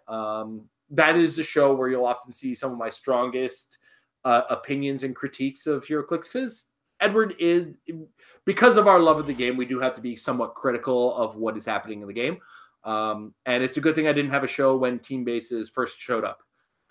And at one point somebody said, "Hey, can you guys do an episode on playing with team bases so we can see how they work?" And I was like, "Okay, you asked for it." And we did one episode, and I think it was 2 turns of a game. It's like, well, that's how team bases work. What do you guys think? They're pretty terrible, right? Nope. Yeah. Just look at 100-point rare Thor versus base Thor from Avengers Infinity. And they're both 100 points, and you can just see the differences in rarity cost. It's unbelievable. Oh yeah, when rarity cost gets in the chase, that's where you get into the level of what are you guys doing? And one of the biggest critiques me and Edward had leveled on HeroClix was, at one point they were capable of making uncomplicated commons who were good and strong. And our prime example of that, and Edward sticks to this day, is the 001 Superman from the first Superman set. That was a character playable at 300 or 150. There's no complication in the dial. I think the most complicated thing is a special incapacitate, which was barely complicated. Barely. It was a functional power. And beyond that, it was what you see was what you get dial. That was just really good. People played with it in competitive play when the gauntlet was out there. So you're either playing 150-point Superman or you're playing Eradicator with an Infinity Gauntlet. They were both viable, strong options, and both in the sub-super rare category. Nowadays, it's a lot harder to look in competitive play and look below the rare slot. And even the rare slot, you get a little iffy. Somewhere down the line, they forgot how to make a good, simple character. And I don't want to base a critique or be overtly critical in this matter because I don't know what's going on behind the scenes, but it does kind of show that one of the strongest teams that a lot of people are planning on playing is 4 super rares with 4 copies of the same super rare with a winnable figure and ID cards on the side. That's very telling in the fact that the games like this high level of, more complication on the higher end isn't quite the complication as much as it's good, and there's a sub cost of rarity behind the figures. It's my team's got a comment on it. What was that? I said my team's got a comment on it. Hit the troll. Yeah, Pip the Troll is, and that's the thing is a lot of times commons like Pip the Troll are generally just a utility figure. You can't build around a common right now, and that's not to say that you can't build with a common. Overdrive has been in the game since he came out. He's an uncommon. That's not a hard figure to acquire. Commons do exist, but they can't seem to be the focal point of your team anymore. They don't have enough staying power. Yeah, you're ready for them to die. Yeah, really. I'm just trying to envision, wrap my head around 2 Emerald Empresses pulse waving 4 times in one turn, and it just makes me kind of want to throw up in my mouth a little bit, but at the same time, I want to see it. So you couldn't pulse wave 4 times in a row because she could only do her movement power twice, and it was still under that rules that if you couldn't do the same action twice as a free action because she if you running shot pulse wave, basically you're doing pulse wave as a free action. Oh. So you couldn't but you could running shot pulse wave, weaken everybody, and then pull and then attack again. Psychic blast again. Okay. So there was a lot you could do, and it was fantastic, and I fucking love Emerald Empress. So it was still running shot, pulse wave, running shot, pulse wave, running shot, that sort of thing. Yeah, pretty much. Yeah. Now, one thing going back to the thing with the staying power of commons, it does remind me of basically the press release or whatever you want to call it, that they're like, well, we really want to push towards this game being accessible to new players. So we're going to take all of our lower rarity slots and make them easy characters for people to learn how to play. So you're going to notice that they don't have special powers or traits and stuff. And it's okay, I understand where you're going with that, but then you also just put a price tag on your competitive play. Mm-hmm. Yep. Because anybody who tries to play a team of commons in Origins is just going to get run over every game. Yeah. Or those commons came from a super rare in the sense of Black Panther or Chase Daredevil. Mm-hmm. Exactly. So that's the other thing. It's why do creative characters have to be the high rarity? Come on. Yeah. But when they said that they're going to keep all the complicated, lots of reading powers and the higher rarities. Yeah, but those are the ones that are competitive. Those are the ones we want. So now not only are you driving up the demand for your product, which, okay, kudos to the marketing guy that thought of that, but you're inflating the price on secondary market and you're putting a ridiculous price tag on your competitive market because now people don't want these commons that you're making for newbie players. They want the high rarity ones because those are the ones that are actually going to do something in the game. Yeah. So WizKids did it to themselves. Basically what that comes down to. It's not wrong. It is not wrong at all. But I do challenge them. Make a character who is good, but also not complicated. It honestly made me wish that Cable went further than just the Deadpool and X-Force seals. Because goddamn, that was an amazing That was common. The closest thing to good and to common and basic I've ever seen in my life. Oh, yeah. Cable was insane. Yeah. friend Isaac, when we were playing at the WKO, that set had come out. It was a sealed WKO, and he pulled Cable and Unicorn Deadpool, Oh my god. and just completely obliterated the field. Yeah. Like Deadpool was the distraction. Cable destroyed everything. Oh Because yeah. he was so good. Well, Oh, I mean, he's so good. he's got, and not only is he what he does, he's indomitable, and he has pulse wave, and Mhm. his stats are amazing. It's like, and then he does what he does. And there's almost no ignore hindering terrain in the set except for like the bang bang finger bang Deadpool. I like to call him finger bang Deadpool. I don't know why. Finger bang Yep. bang. Yeah, just being stealth traded, Pensai, 7 range prob with ESD if he doesn't have 2 tokens. Like, yeah, Oh, so he's good. Good figure. Honestly, I got going back to Deadpool and the X-Force. That was the one set in sealed where I was just like, why is there so much prob? Because there's prob everywhere. Oh yeah. And then you have a team where you have prob on pretty much every figure, and then you go up against the Venom pool. Venom pool, and that was a fun game. One guy pulled a Venom pool in the opening week sealed. It was like, well, okay, well, And I already have to rely on the prob. one player that you don't want to have that kind of control. Mm-hmm. Yeah. There's 2 players in the room when me and Aubrey are in the room, and you don't want either of us to have a Venom pool in that particular sealed environment, and he got it. And I was like, oh, okay, well, let's move on with our day. Did he end up winning that? Of course he ended up winning that. Because I know I played him in like the 3rd round. Or He something, shut down half or the second sets. round. And then there's sets like X-Men where you can't get a prob to save your life. There's only one No. full set who's got top dial prob. Like, Well, Let that- alone a theme team. Yeah, it was like, you could get a theme team, but you're only 250 points. yeah, that's exactly I it. think the highest I got under a theme team was like maybe 200 points. So, Oh wow, Like, I could not make a theme team to save my life. that's crazy. yeah. Huh. All right. Michael. Oops, I'm sorry there. It's all That was my question. Okay, so next question. All right, so there's I guess a lot of mastermind or not mastermind or yeah, the whatever the mental powers, I can't think of it. I'm drawing a blank here. Mind control? Yes, there we go. Mind control. Yeah. Now I want to ask your opinion. Is this a point where you can protect on that and reconsider bringing the Joker canister back into the meta? Like it gives you battle fury. And if you want to protect your best piece against mind control or something like that, could Joker canistering your best piece be like kind of protect you against all the mind control?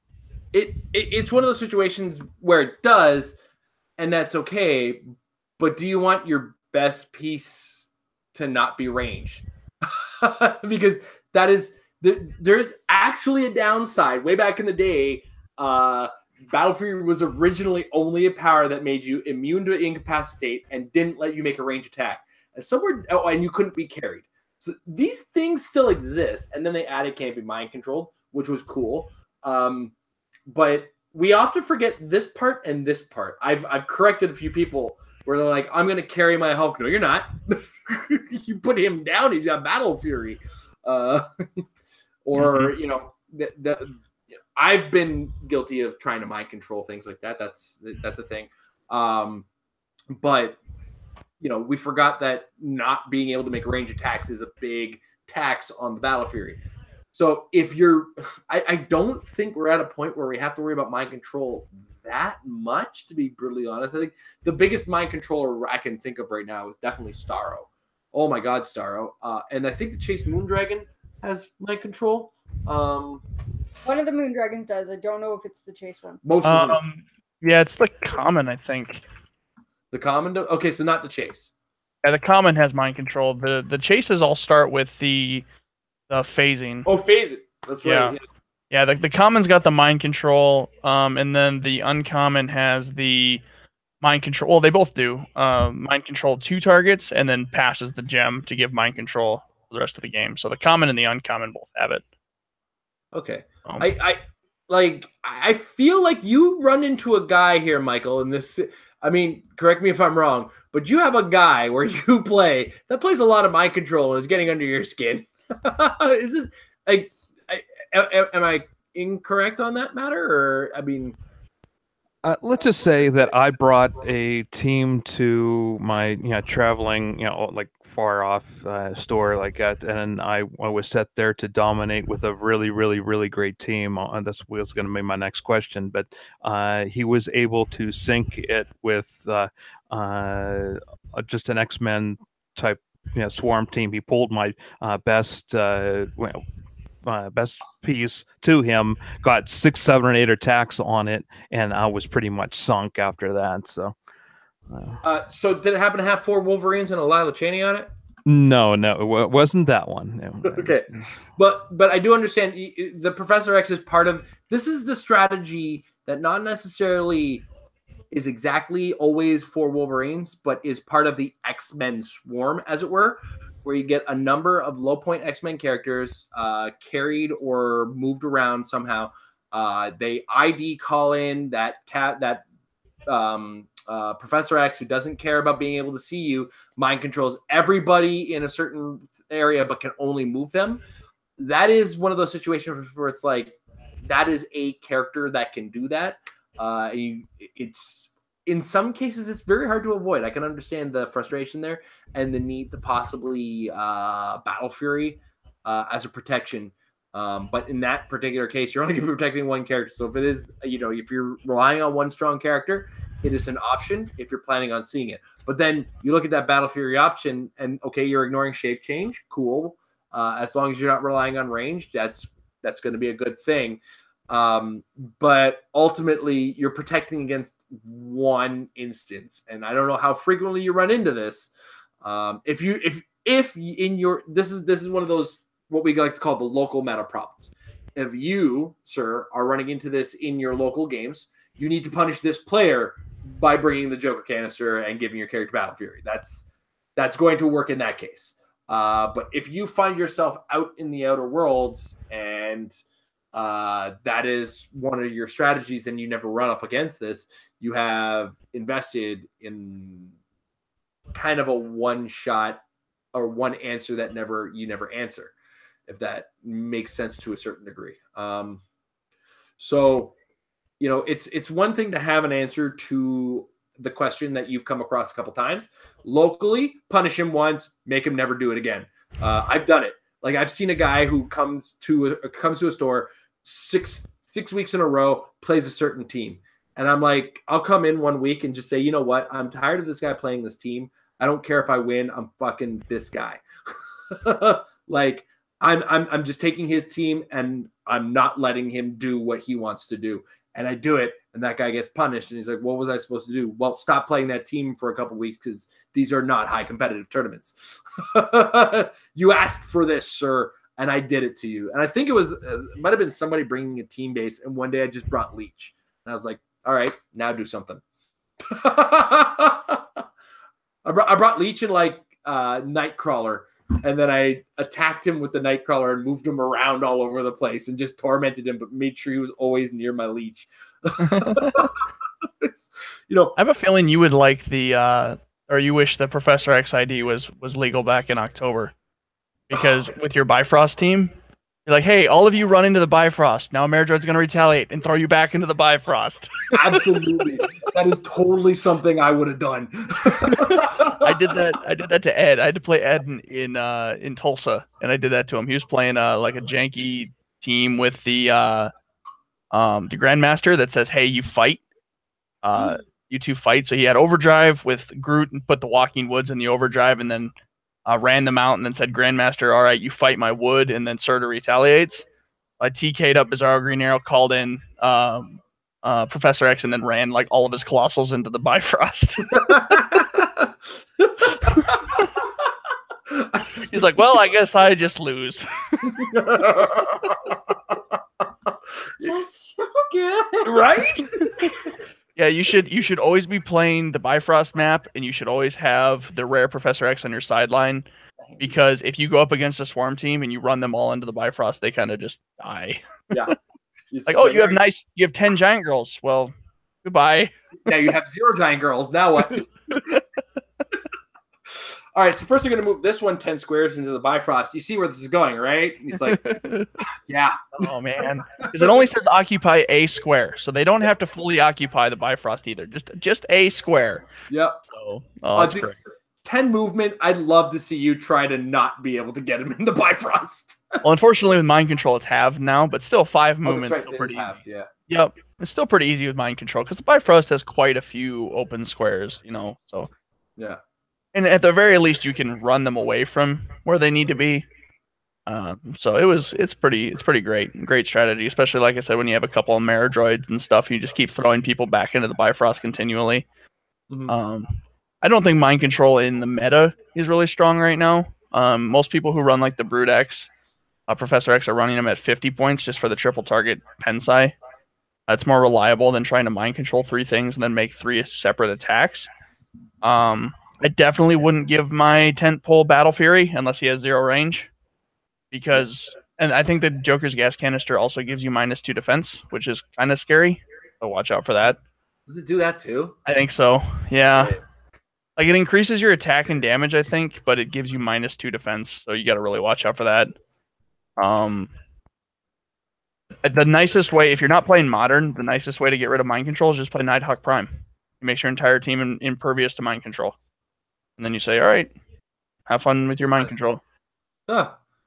And you might lose it on a 5 or 6. Yep. Yeah. This is actually completely unreliable. Never use that. Everything we said. Yeah. Don't do that. Don't do that. Like rolling for the symbiote. It's just not a good idea. Yeah. Not a good idea at all. When you're rolling for the symbiote, you're doing it to finish the game. Yeah, it's like, if I do this and win, great. If I don't do this and I lose anyways, then whatever. Yeah. Yep. Magic players know he's at 1 and you lightning bolt him. That's when you +1 with the symbiotes. Yep.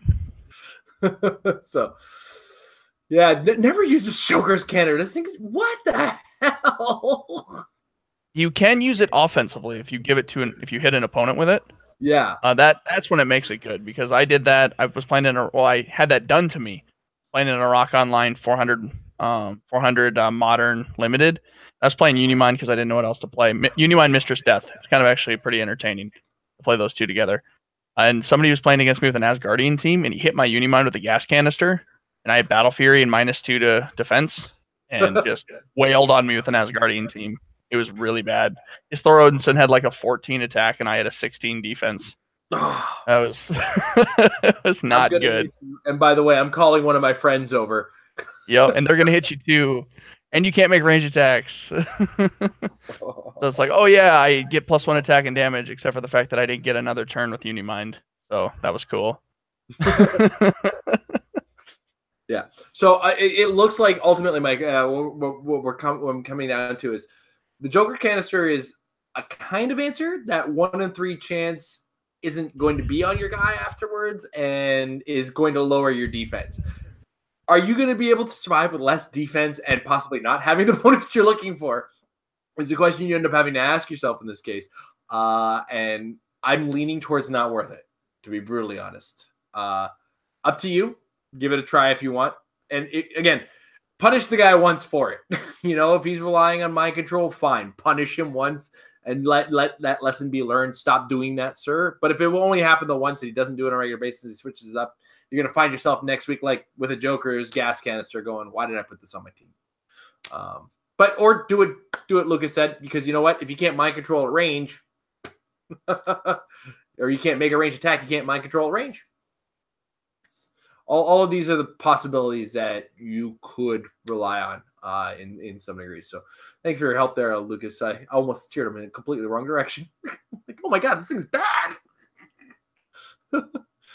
God, God, I want to mind control somebody into the Bifrost now. So badly. Right? It's the greatest thing ever. Do it at Canadian Nationals. Just be like, all right, you all go to the Bifrost. Enjoy. I think there's 5 points left over that could either be a boxing ring or a ID card. Yeah, I think we originally had you with the boxing ring. I might change my mind on that. Because I do have to get I still have to go acquire a Brood Professor X. Oh, right, that's the one rare the one prime we're missing. Yeah, that's one of the primes we're missing. And once we have that, I'm happy to use that ID card as a backup option. Just one of them. And walk everybody. Professor X. So brilliant. Open the Bifrost. Wait, what? All right, Mike. What you got for us next? I clapped really close to the mic. I got to stop that. I have this leaning forward habit, and the mic's right there.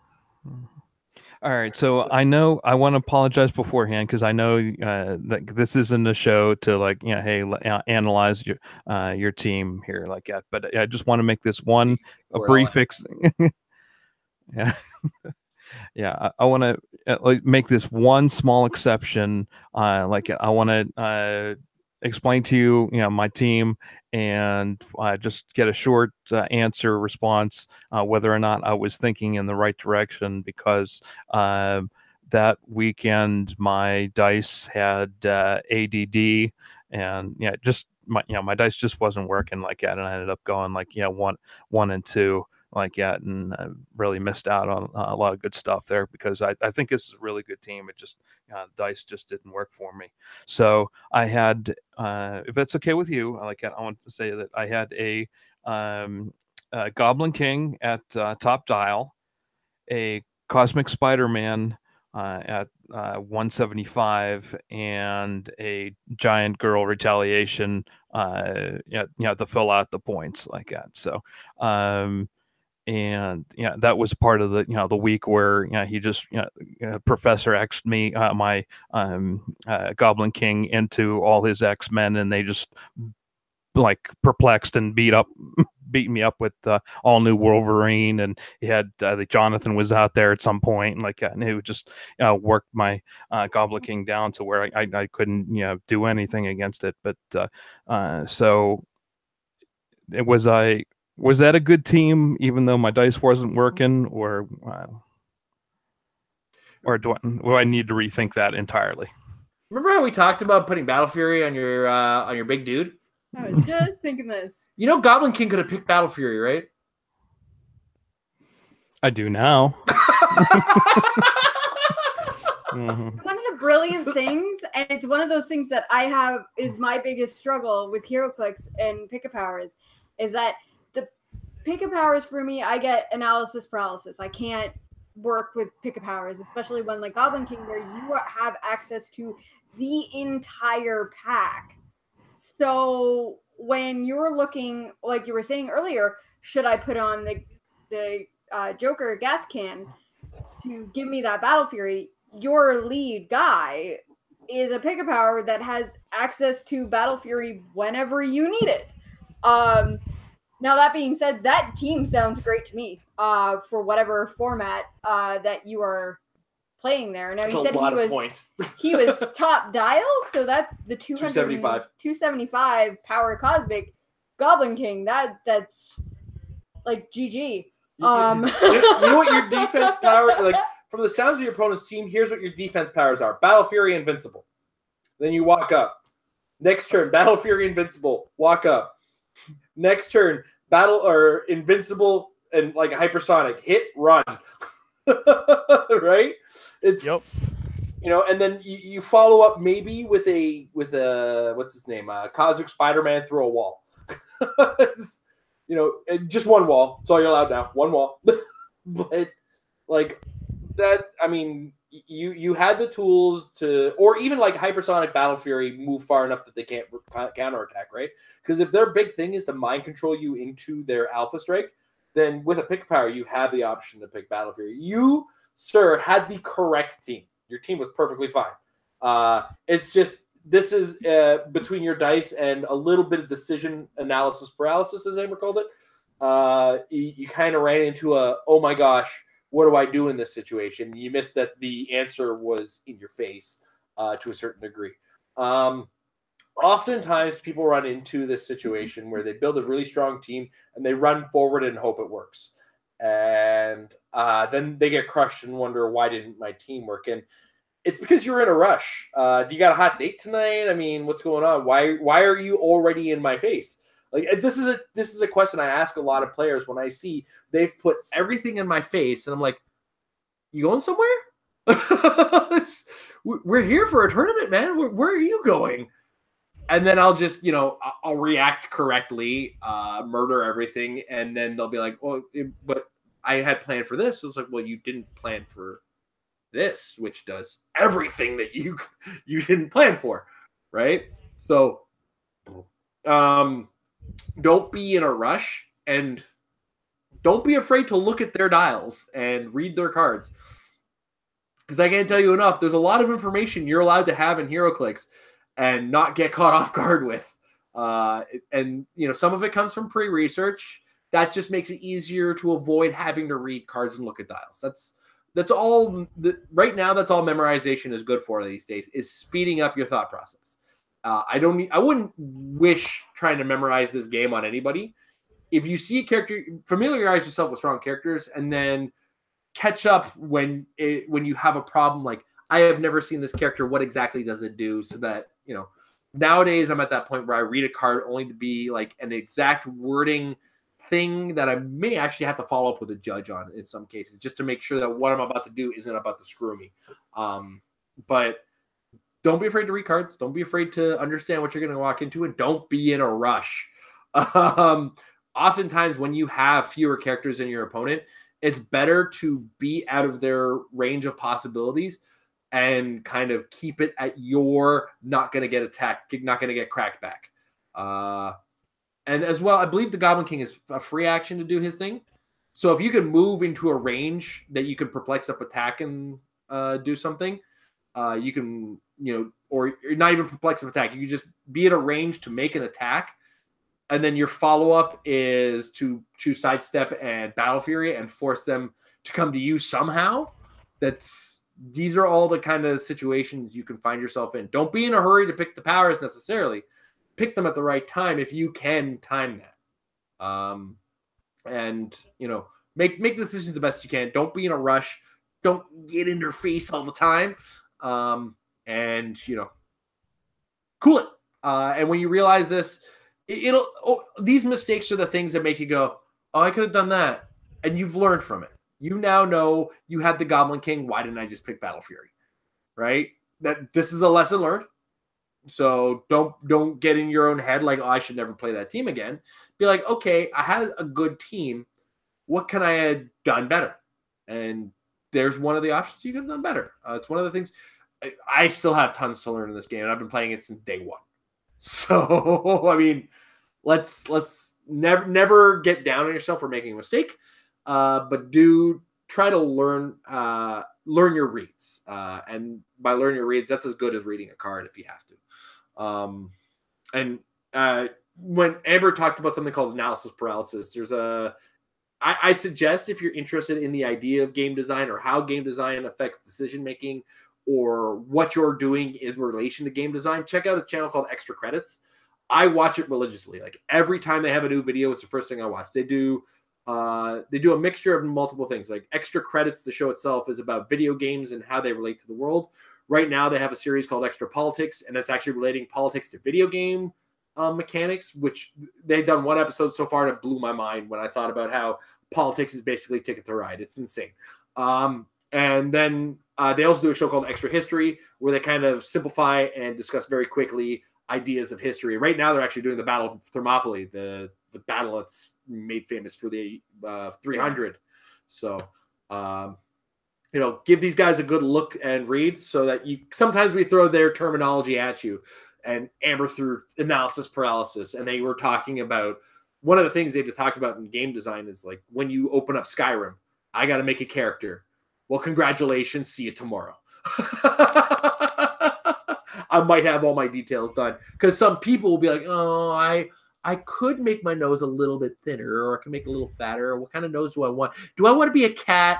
I might want to be a cat. Maybe I want to be a lizard.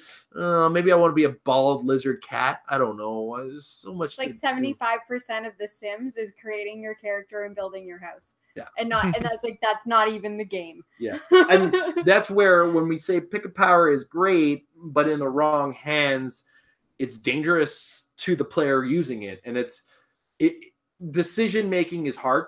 And you feel bad when you've made a wrong decision, and pick a powers are decision pieces.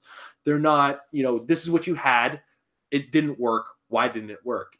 I had all the tools. Why couldn't I make it work? And that feels bad. That's rough. And you have to be the type of person that goes, okay, I made some bad decisions. So the next time I play it, this is what I think I would do. And then work from there. I can't tell you enough. There was one game I had played in, I think, it was Worlds. And I believe I think it was Michael Hilton I was playing against. And I had looked at what I had. I had chosen 2 powers on my Goblin King, and he was like, and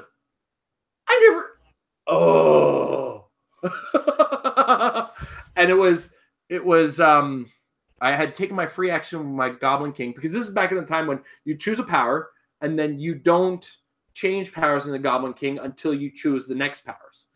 And what I had done was I chose Perplex Prob the turn previous offensively.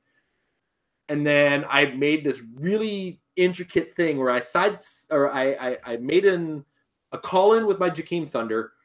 No, I called in with the Goblin King, perplexed up my Cosmic Spider-Man, who I just called in's range, sidestepped the Spider-Man, and then attacked with the Spider-Man, killed his Spider-Man, but now my Spider-Man is still on the board because you couldn't get rid of Spider-Man. Then turned around and gave my Goblin King Earthbound and probability control. So now he's able to be carried. My Jakeem Thunder being next to the Goblin King, then sidestepped carrying the Goblin King, put him outside of the 5 squares. Poof. Now my Spider-Man is off the board and unable to be retaliated against. And Michael was like, that was a really good idea. Because I needed to get this guy off the board. I didn't need it to be a threat. So, well, it's like when I was judging Canadian Nationals last year, and one of the hardest things is I was doing the camera judging, where you actually have to sit next to the players, and it's a lot more active judging because you have to make sure that they're playing the game correctly because you're under the camera. But one of the harder things is to not make any comments on the game. So I was actually judging a game that Tabletop Teacher was playing, and he had made a move where he was up against, this was sealed, he had the Iron Man 2021, and which is a pick-a-power Iron Man, and a very limited pick-a-power, but it's pick-a-power, and he was going up against Charedevil. And then after the game, I turned to him and I was like, okay, so when you were in a position where your Iron Man was based to the Charedevil and you had to pick powers, why didn't you pick Outwit Poison? He was on his last click. And he was just like you could see his mind explode, and he was like, I would never have thought of that combo. Like, that's just something. And I'm like, it was the right move. It was the easiest thing for me to have thought of, where looking at the Charedevil, I'm like, oh, he's on his last click. All you need to do is deal him 1 damage. Don't worry about attacking him. Pick Outwit Poison. Then he's done, and you've won the game. And he just looked at me like, oh my God. But it's one of those things where just these decision makings, and it's why I personally can't play pick-a-powers, because you have so many of these options, so many different decisions to make in that space of time that you're making them, that it is like 5% of the right answer and 95% of the possible wrong answer.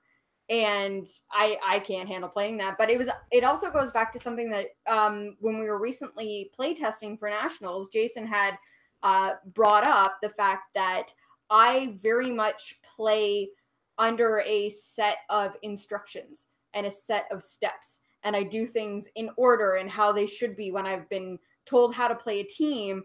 But the problem solving and the improvising isn't there. So I will continue to play a team the way that how I feel I should be playing the team and how I've been taught to play the team. But it's like, oh, but this situation here negates everything that you've been taught, and you need to adapt to change to that situation. And I end up losing because I've been playing the team exactly how I supposed to play it, but then the environment changed, and that's no longer the best way to do it. It's something we're working on this year for Amber. I'm not being mean when I tell her like these.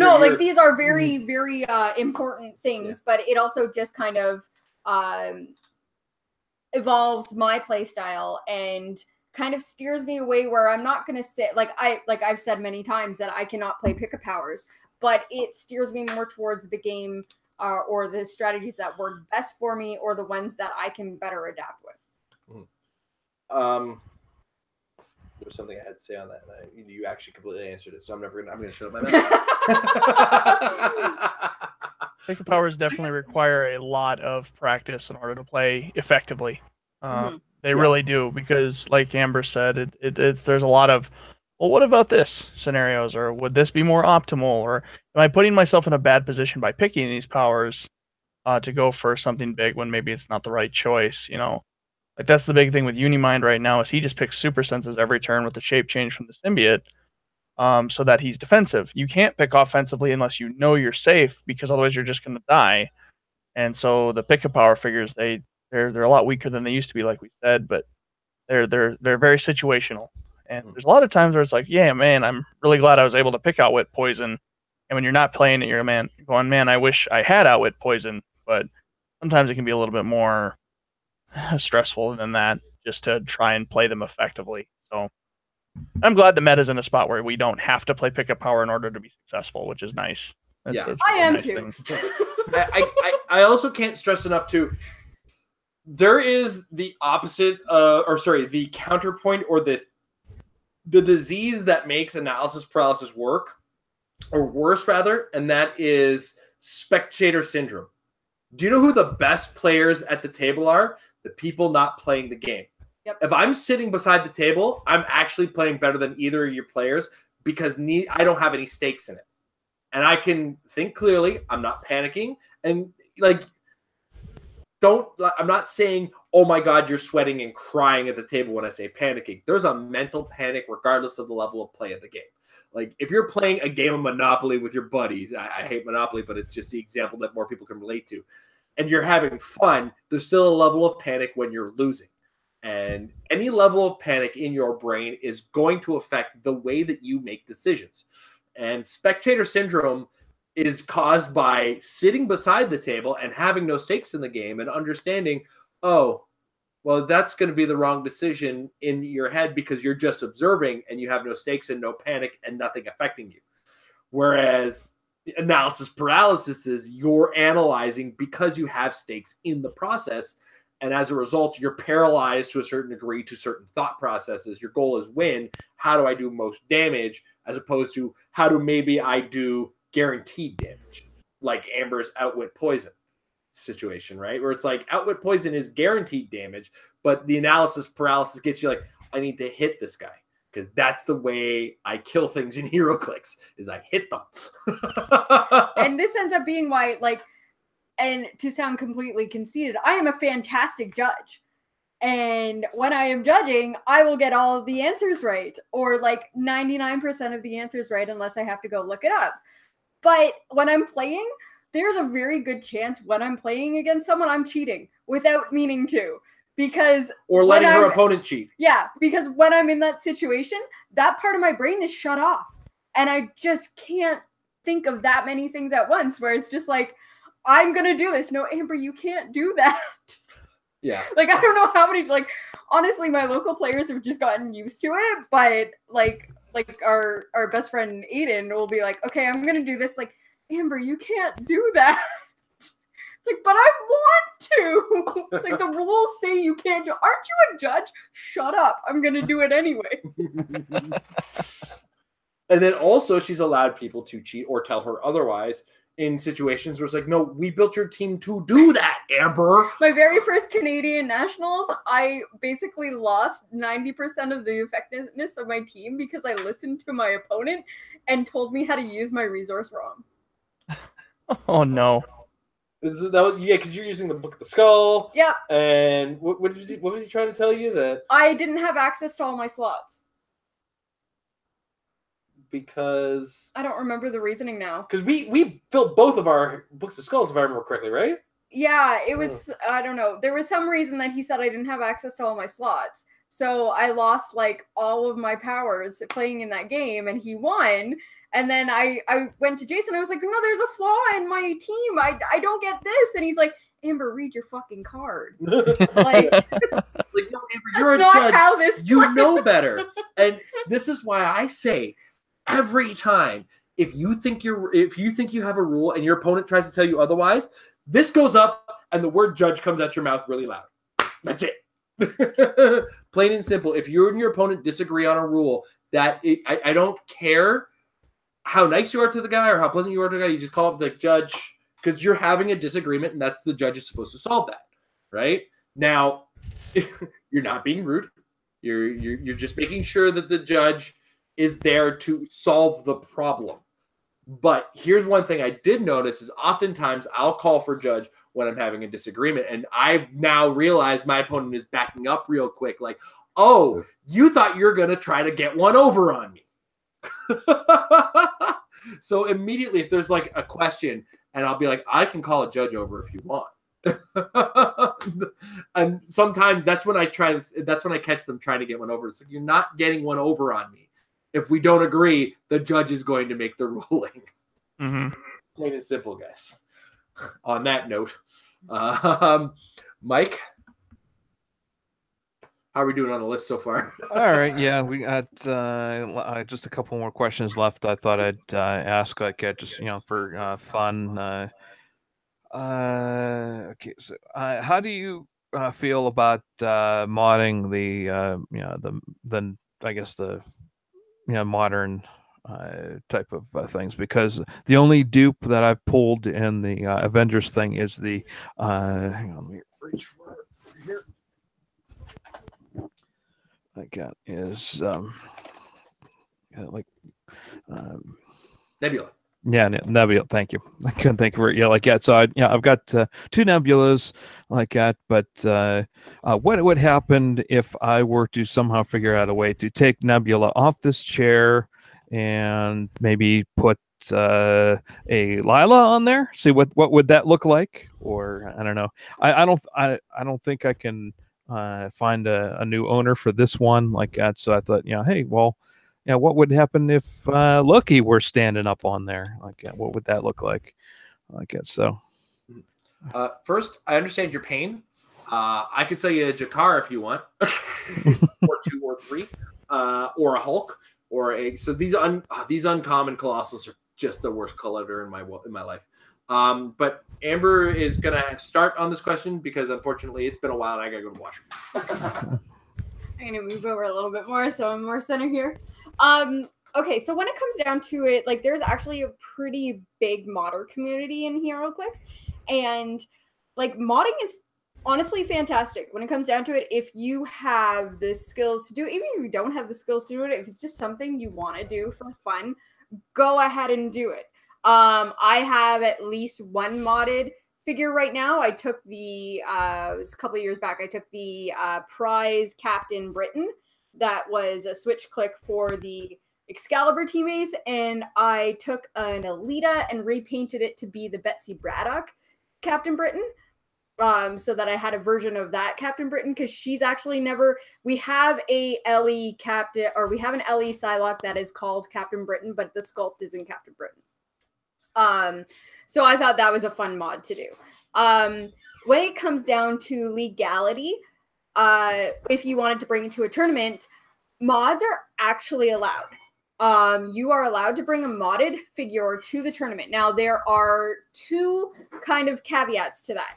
If you bring a modded figure to a tournament, you have to have a regular issued version of that character. And then it comes down to whether or not your opponent, not the judge or the tournament organizer, whether or not your opponent allows you to use that modded figure. Now, a lot of that comes down to visual association.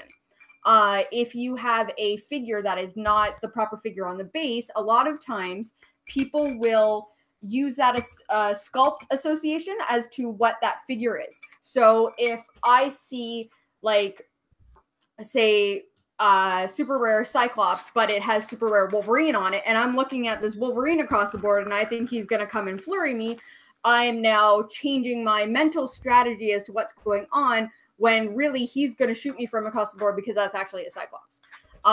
So, I mean, I've never seen anybody kind of mod to that extreme where they've actually changed so much that it does it, but that comes down to, like I said, if your opponent is okay with it and they're able to just read the dial and take away the sculpt mentally and read the dial and the numbers and the name or whatever, then that comes up to them.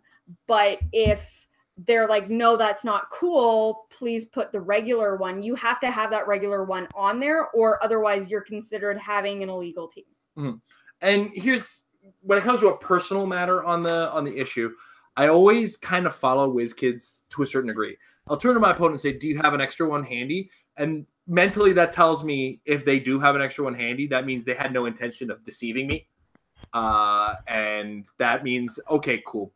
I'm fine with it. You want to keep that one over on my side so I know what I'm looking at if that's really my issue. And then, yeah, I mean, that's enough for me, to be brutally honest. If they don't have one on the side, they're trying to deceive me to some certain degree. And if you're familiar, again, I pull this back. Magic Gathering has similar rules in the sense that you're allowed to have an alternate version of a card so long as your intent is not to intentionally deceive. As an example, Magic Gathering is written in so many bloody languages that as long as you know the art of the card, you generally know what the rules of the card are. But as a kind of a caveat, you're ready to kind of go and say, you know what, that's definitely a lightning bolt that's hitting me, so I don't have to ask a whole lot of questions. But sometimes art changes and you're like, what is that card? My opponent doesn't immediately turn to me and tell me what that card is. That's when we have an issue. But they usually, again, the players who are doing this often have the rules ready. I only really have a problem when my opponent is bringing a completely different language deck in front of me. My buddy Anthony, who plays Commander with us, does it to us all the time, but at the same time, he uses the French rules. So we're all able to read it at the table. It's like, we just have to hesitate, like, what does this say again? Okay, well, that word's not a magic word, but I know what the word means as far as a synonym, so we're good. And I do have to lose a little. It happened to me the other day where I was like, and the card did a really weird effect. It was like, this is a really obscure effect. And I looked at it and said, does that seriously say what I think it says? He's like, yeah. What the hell? That does that? He's like, yep. And I had read it in French and never seen the card before in my life. So, but anyway, as long as there's no actual intent to deceive, then I'm cool with it. But the dial is the important part, as I'm sure Amber has said, which is the rule. And there was a guy, if I remember correctly, one year for Worlds, the utility belt was a very commonly used item. And he redid a utility belt to be Hawkeye's quiver. Awesome idea. And even the judges were like, that's cool. Do you have a utility belt handy just in case? And he was like, yeah, I got one. I was like, awesome. I don't even care at this point. If your opponent doesn't let you use it, he's a jerk. And that therein lies the thing is some guys want to try to force a disqualification in some case. They will use every extent of the rule to attempt to get a win. So be ready with that thing on the sideline. Is the best kind of advice I can give you when it comes to modded figures. So, take that cool, whatever you're going to put on Nebula's base, but keep your extra Nebula handy in the bag just in case. They're like, what is this? No, you got to use Nebula. Like, okay, cool. Here it is. And 9 times out of 10, I'll be like, oh, well, if you got it, don't worry about it. Because the initial thought is, you're probably trying to cheat me. So. Sad that people try to do that. Yeah, it's one of the reasons I left competitive Magic. It was like, I've seen some things. Like, I've seen some extremes. I'm talking special glasses, invisible ink things. Oh, man. So, like... I love winning as much as the next person, and winning prizes is really cool. But it's a game. Just play the game. HeroClix is the game where you should see the least number of cheaters because our prizes are more HeroClix, guys. Yeah. You got to bring that stuff home. You're not coming home with money. If the only reason you're getting money is because you're working to sell this stuff, right? Like you actually end up winning a job if you're trying to make money on HeroClix. Like, yeah, I won Worlds, I got money. Like, well, not really. You've got to sell that stuff. So congratulations, you didn't win anything but a job. You're hired. Yeah, you're hired to sell the stuff, and now you're hired also to do some game design for us. So congratulations, you've won a job that you're not going to get paid for. I actually almost had a problem with modded figure now that I'm thinking about The it. Loki, because Loki, yeah. They designed the Loki so bad from Fear itself. We had to shove a base. Yeah, the Fear itself Loki was before they designed an Oreo based Oreo peanut base. So he was done on the old style peanut bases, which had the underclicks, and those are honestly just the worst things to try and turn. So when we were basically building my team around Loki, we just stuck extra dials underneath. We put one on one side so he wasn't lopsided, and then we put an Oreo dial underneath and stuck it underneath. And that way I could actually, it was just another piece of plastic underneath so I could physically turn his dial. But I had one opponent being like, well, why does he have a modded dial?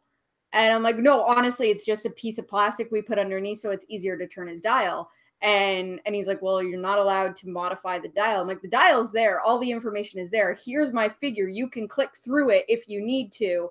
Nothing has changed. Here's the set number. It is the proper dial, but I can't physically turn this unless I have something attached to it. So, like, you could tell that he was one of those guys where he's like, I really want to disqualify you for this. Because like you're not allowed to modify the dial, but it wasn't actually the dial that was being changed. It was the figure base. So, I mean, had he brought that up to a judge, more than likely the judges at Carta Magica would have been like, yeah, okay, there's nothing wrong. Like, spun through the dial. It's the proper dial. There's nothing wrong with this. But you could see the look in the guy's face where he's like, well, you did something wrong. I'm going to disqualify you. Yeah. And I'm like, I was this close to being disqualified my first year of Canadian Nationals because I had a figure that was built wrong. I bet you $1,000 he would have brought it up if he won. Yeah. Probably. These things don't come up until they lose. Yeah. That low-key was really weird because like half of them had the Oreo base and half of them didn't. Because mine had an Oreo base. Yeah. Mine had an Oreo base. There was a second run of them. Yep. That had the actual Oreo base. Thanks, WizKids, on that one. Yeah, well, really it was WizKids, right? You know what? In their defense, it was a really weird thing that all of a sudden happened, and they didn't say. They could have just been like, "We're going to send a second run of these. Please give these to the guys who already have them." Now I could very well be wrong on this, but I think that Fear Itself Loki was the first time they had peanut bases after they switched to the Oreo base. Yes. No, Ghost Rider. Spider-Man Ghost Rider. Spider-Man Ghost Rider, yeah. Yep. That would have been it. Marvel Knights Ghost Rider. Yeah. The one that, broke the meta for a little while. that one. Ghost Rider's defense, it's the Bat Belt that did it. The Bat Belt and the ATA. And the Heroes for Hire team ability. Yep. Which is why Ghost Rider never actually got watch listed. It was everything that they put on top of him that got watch listed. Yeah. Somebody played that Ghost Rider in Kokomo for that Mega Super Q that I got second in. I got to play against it. It's still good. It's still good, even with never a bad figure. No. They just made him incredible by putting things on top of him. Yeah. Well, he still used the ATA. Like, the ATA with it still works. Like, it's just not as... Yeah. It's free attack. And it was good. It was a good team. I was really impressed with it. And I was the only Ghost Rider there. Granted, I was the only Zombie Super Scroll there, so... All right. Have you seen the picture of the modded Hulk, the Avengers Infinity Hulk that has the Loki instead of the tank? Yes. Yes. I saw that. I think that showed up very early, and I was like, I want this mod. Actually, I've seen that Hulk modded a few times. Someone more recently modded that Hulk to be Weapon H. That's and I was like, that's fantastic. Yeah, they took off the tank and put the Wolverine claws in. That was pretty cool. That's awesome. I still have to read that. I got to read that comment. There's so many people who are modding and remind me of my Warhammer days, and I just don't want to go back to those days because that hobby was so messy. Like I think I apologize to my parents profusely for being a part of that hobby because oh my gosh, did I ever make a mess of that house? Oh man, there's because I was also, you take your Warhammer figures and then you'd mod those as well, and you had bits, as we called it, all over the place, and like little bits of Warhammer would just be in the carpet at times, and you just hear them getting sucked up by the vacuum, just like the vacuum screaming for sweet release of death. I'm not gonna lie, some of like the best parts of my Captain Britain mod is nail polish. Because it's just so much easier for me to paint with a nail polish brush. I never forgave her for it, but at the same time, I would never do the extra work to actually help her, because that's just opening a door. That's just opening a door I don't want to be a part of. Like, I showed her how to dry brush for our trophies that we turned in from figures, because we had like a Quinjet that we turned into the bronze Quinjet, and the Necron we turned into the golden Necron. I didn't. Not the Quinjet? I didn't bronze the Quinjet. I did a Infinity Gauntlet, a battery, and a Necron. Yeah, and I helped her dry brush those, and I was like, that's the limit of my Warhammer painting. I can't do it. Just do it like this and just leave me alone. The Infinity Gauntlet's still the best looking out of all of them. Even though everybody loved Necron, and I was like, he looks so bad. No, Necron looked fine. Infinity Gauntlet was a great sculpt anyways. I can imagine how nice it would look as a trophy. Yeah. Absolutely. Yeah, basically, we painted everything black and then dry brushed gold over top of it. So with the gems on it too, or? Pardon? With the gems on it too, then? Yeah. So I actually, what I did was I taped up the gems so that the gems were still the right color. Oh, cool. And then like the skulls around the base and the stairs and everything. So like every crack and crevice was black, and then there was gold on top. Like, it was the best looking trophy I made. And that was the first one. And then all the ones I made after that. And then last year I made an actual like dice figure box. And I did some decoupage on that with comics. So. Yeah, because we were hard pressed for a Colossal that year, right? Well, because Mike was supposed to give me a Quinjet and never did. Yeah, and now Mike is a very funny comedian. Yes. He has left HeroClix for the world of comedy. He's being funny somewhere else. His stand-up is pretty good, though. I mean, I had to hear his new act. I haven't heard his new act yet, but his first act is really good and really hits those Canadian notes with the GT Snow Racers. All right. Mr. Michael, you have the floor again. Alrighty, I think I've reached my limit here as far as my pre-prepared questions have been, except the last one I put in there just for fun because I thought, well, now last time we talked, either of you hadn't seen the Avengers Infinity. Yep. And so just for fun, if there was extra time, I was going to ask, have you seen Avengers Infinity, and what did you think? Well, let me do my review in a snap. I enjoyed it. I enjoyed it quite a bit. Yeah,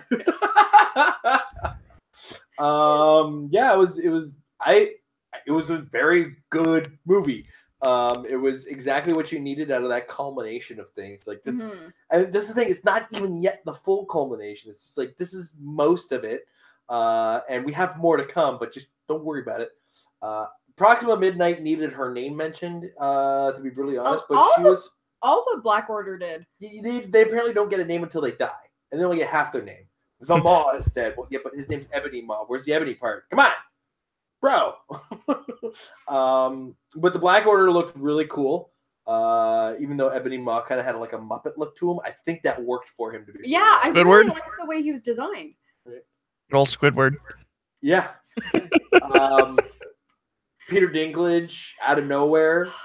The tallest of them all. Exactly. Yep. Right? He's like, I don't want to be just the small guy. He's like, well, you're playing the dwarf. Come on. No. This is an Asgardian dwarf. We're going to make you big. Sorry, spoiler alert if you haven't seen it, but it's been out for a couple months. I think it's almost out of theater by now, isn't it? I think we're allowed to not.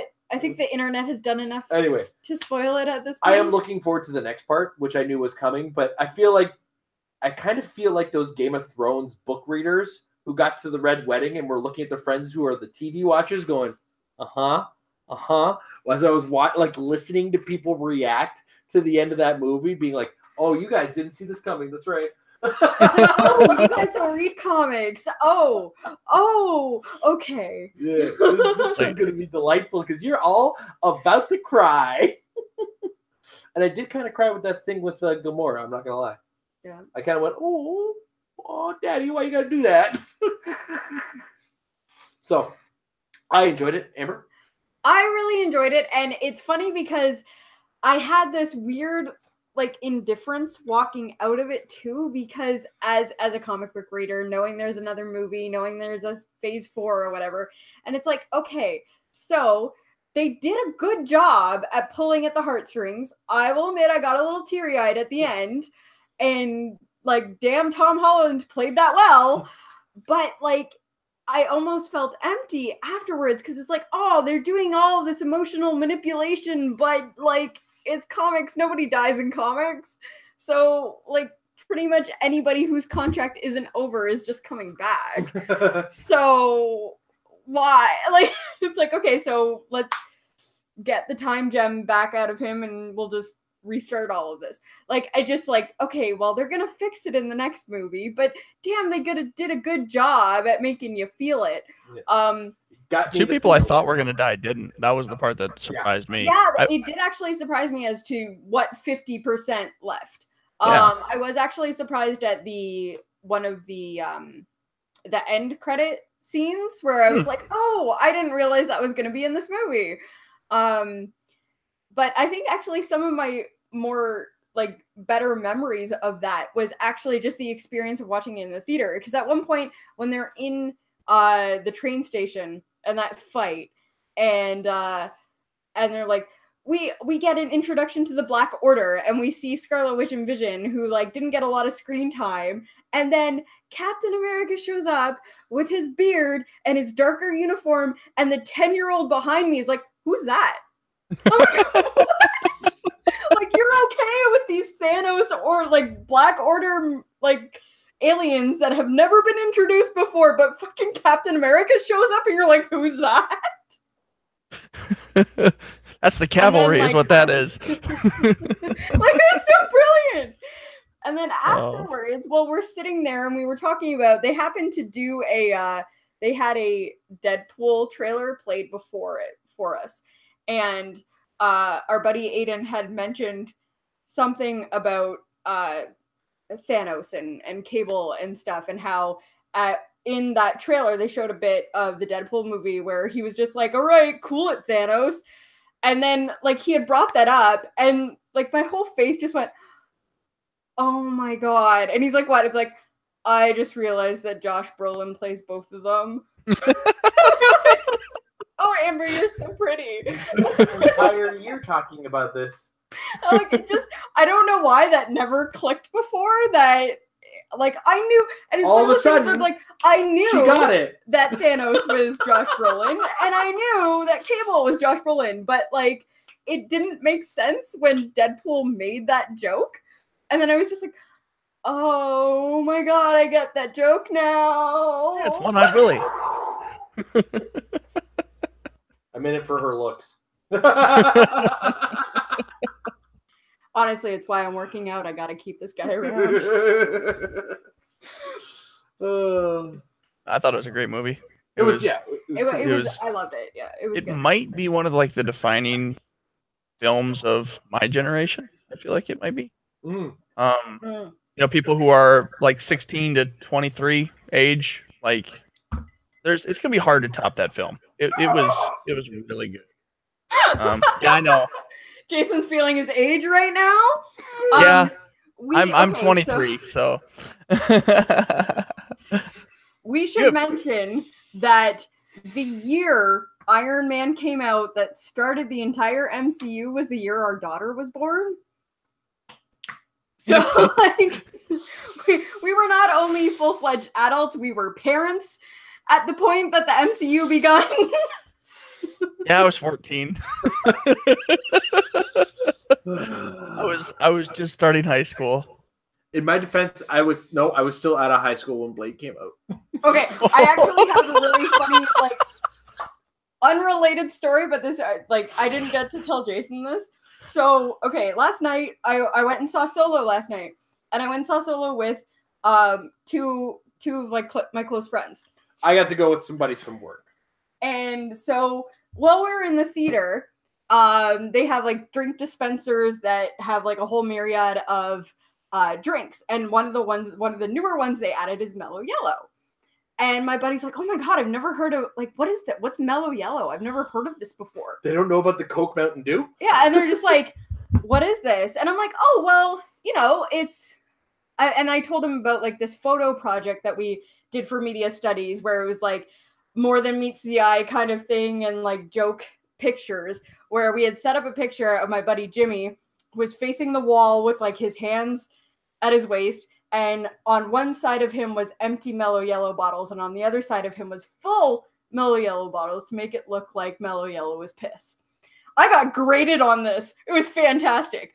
So I was like, oh, well, okay. So Mellow Yellow came out like as a Mountain Dew kind of competitor. And it was really popular around the time that I was, I guess that would have been grade 10. And I'm like, it was popular earlier than that. Well, like, this is where it was, like, popular for me. And I was like, okay, so that would have been grade 10. And I turned to my buddies. I'm like, so I was in grade 10. So that would have been, like, grade 6 for you guys? And they start laughing. And they're like, well, okay, what year was grade 10 for you? And I'm like, well, grade 10 would have been 2001, 2002 for me. And they start howling. And I'm like, what? What's funny? They're like, oh, honey, 2001 was grade 1 for us. And I was like, oh my God. It's like I'm hanging out with children. I was in grade 10 in the 90s. Yup. So now I started high school in 2000. Like that was. Yeah, I was 6. He was just like, yeah, that was grade 1 for us. He's like, oh my God, you never mention your age to me again. It happens to be on the job all the time because I'm a late bloomer for my career. So like, guys my age have actually been in my career for like 13, 14 years. So I'm like a new guy. So when I talk to other guys in the same level of like experience as me, and then maybe a little bit more, like 5 or plus years, like guys with 5 years experience in the industry I'm working in are 10 years younger than me. Aren't they like 18? Oh no, 10 years younger than me is 25, sir. Well, I understand, but I'm saying, aren't they like, if by 18, a lot of these guys would have 5 years of experience anymore? Some of these kids start so young when they start coding. It's ridiculous. Oh, they're so prodigies, all of them. Yeah. So, yeah, thanks for that little. I make fun of my buddy Isaac all the time because he's 37, and so he, I call him an old man and stuff all the time. But look, I've been playing HeroClix for 15 years, which is longer than Isaac has been alive. Yeah, there's that. Yep. Like little Isaac. Yep. Yeah, my Isaac reminds me all the time that he's like, yeah, I was alive when Empire came out, and I'm like, oh, like original Empire in the theaters. I think Jedi I was alive for. Yeah. Yeah. So barely, I was alive. I was gonna say, yeah. I'm like, well, couldn't go see it, but you're alive. 3, so I was 1 year old. I was alive when Jedi came out. I was not born when Jedi came out. Oh my gosh. Although that reminds me, and I told you, I have to track it down. There is like this absolutely fantastic vintage picture of my father. And like, if I need to find this picture just to explain to people why I am the way I am, because there is a picture of my dad wearing a Star Wars shirt, opening Star Trek on Christmas morning, wearing a Superman shirt, holding up the VHS copies of the original Star Wars trilogy, and he has the biggest fucking smile on his face, and he's just like, yeah, look at what I got for Christmas. Yeah. The original covers too. Yeah, like the first run of VHS release of the first original like Star Wars, and I'm just like, and this encapsulates everything. It's like I have a Superman tattoo. I have a Star Wars tattoo. I religiously read comics. I play video games. I play HeroClix. Like, people look like, they're like, almost every girl I know that got into HeroClix, with like the exception of 1 or 2, got into it because of like their significant other. Because it's like, oh, we'll play a game together. I'm like, I was here from the beginning because I fucking love comics. Everybody that looks at it like, you're so like, how do girls like you exist? I'm like, I was raised by my dad alongside of my brother. Like, I was raised as a boy. This is how things happen.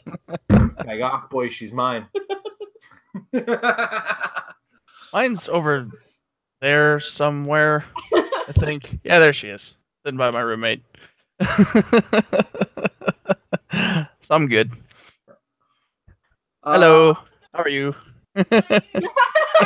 How are you? All right. Was that the last one there, Mike? All right, cool. Luke, did you have anything you wanted to cover before we log out? No, I'm just thanks for having this. I'm glad I was able to participate. So are we. It's been a pleasure having you. It's always good to have new people from the Patreon or new patrons join the show as we kind of grow and do this.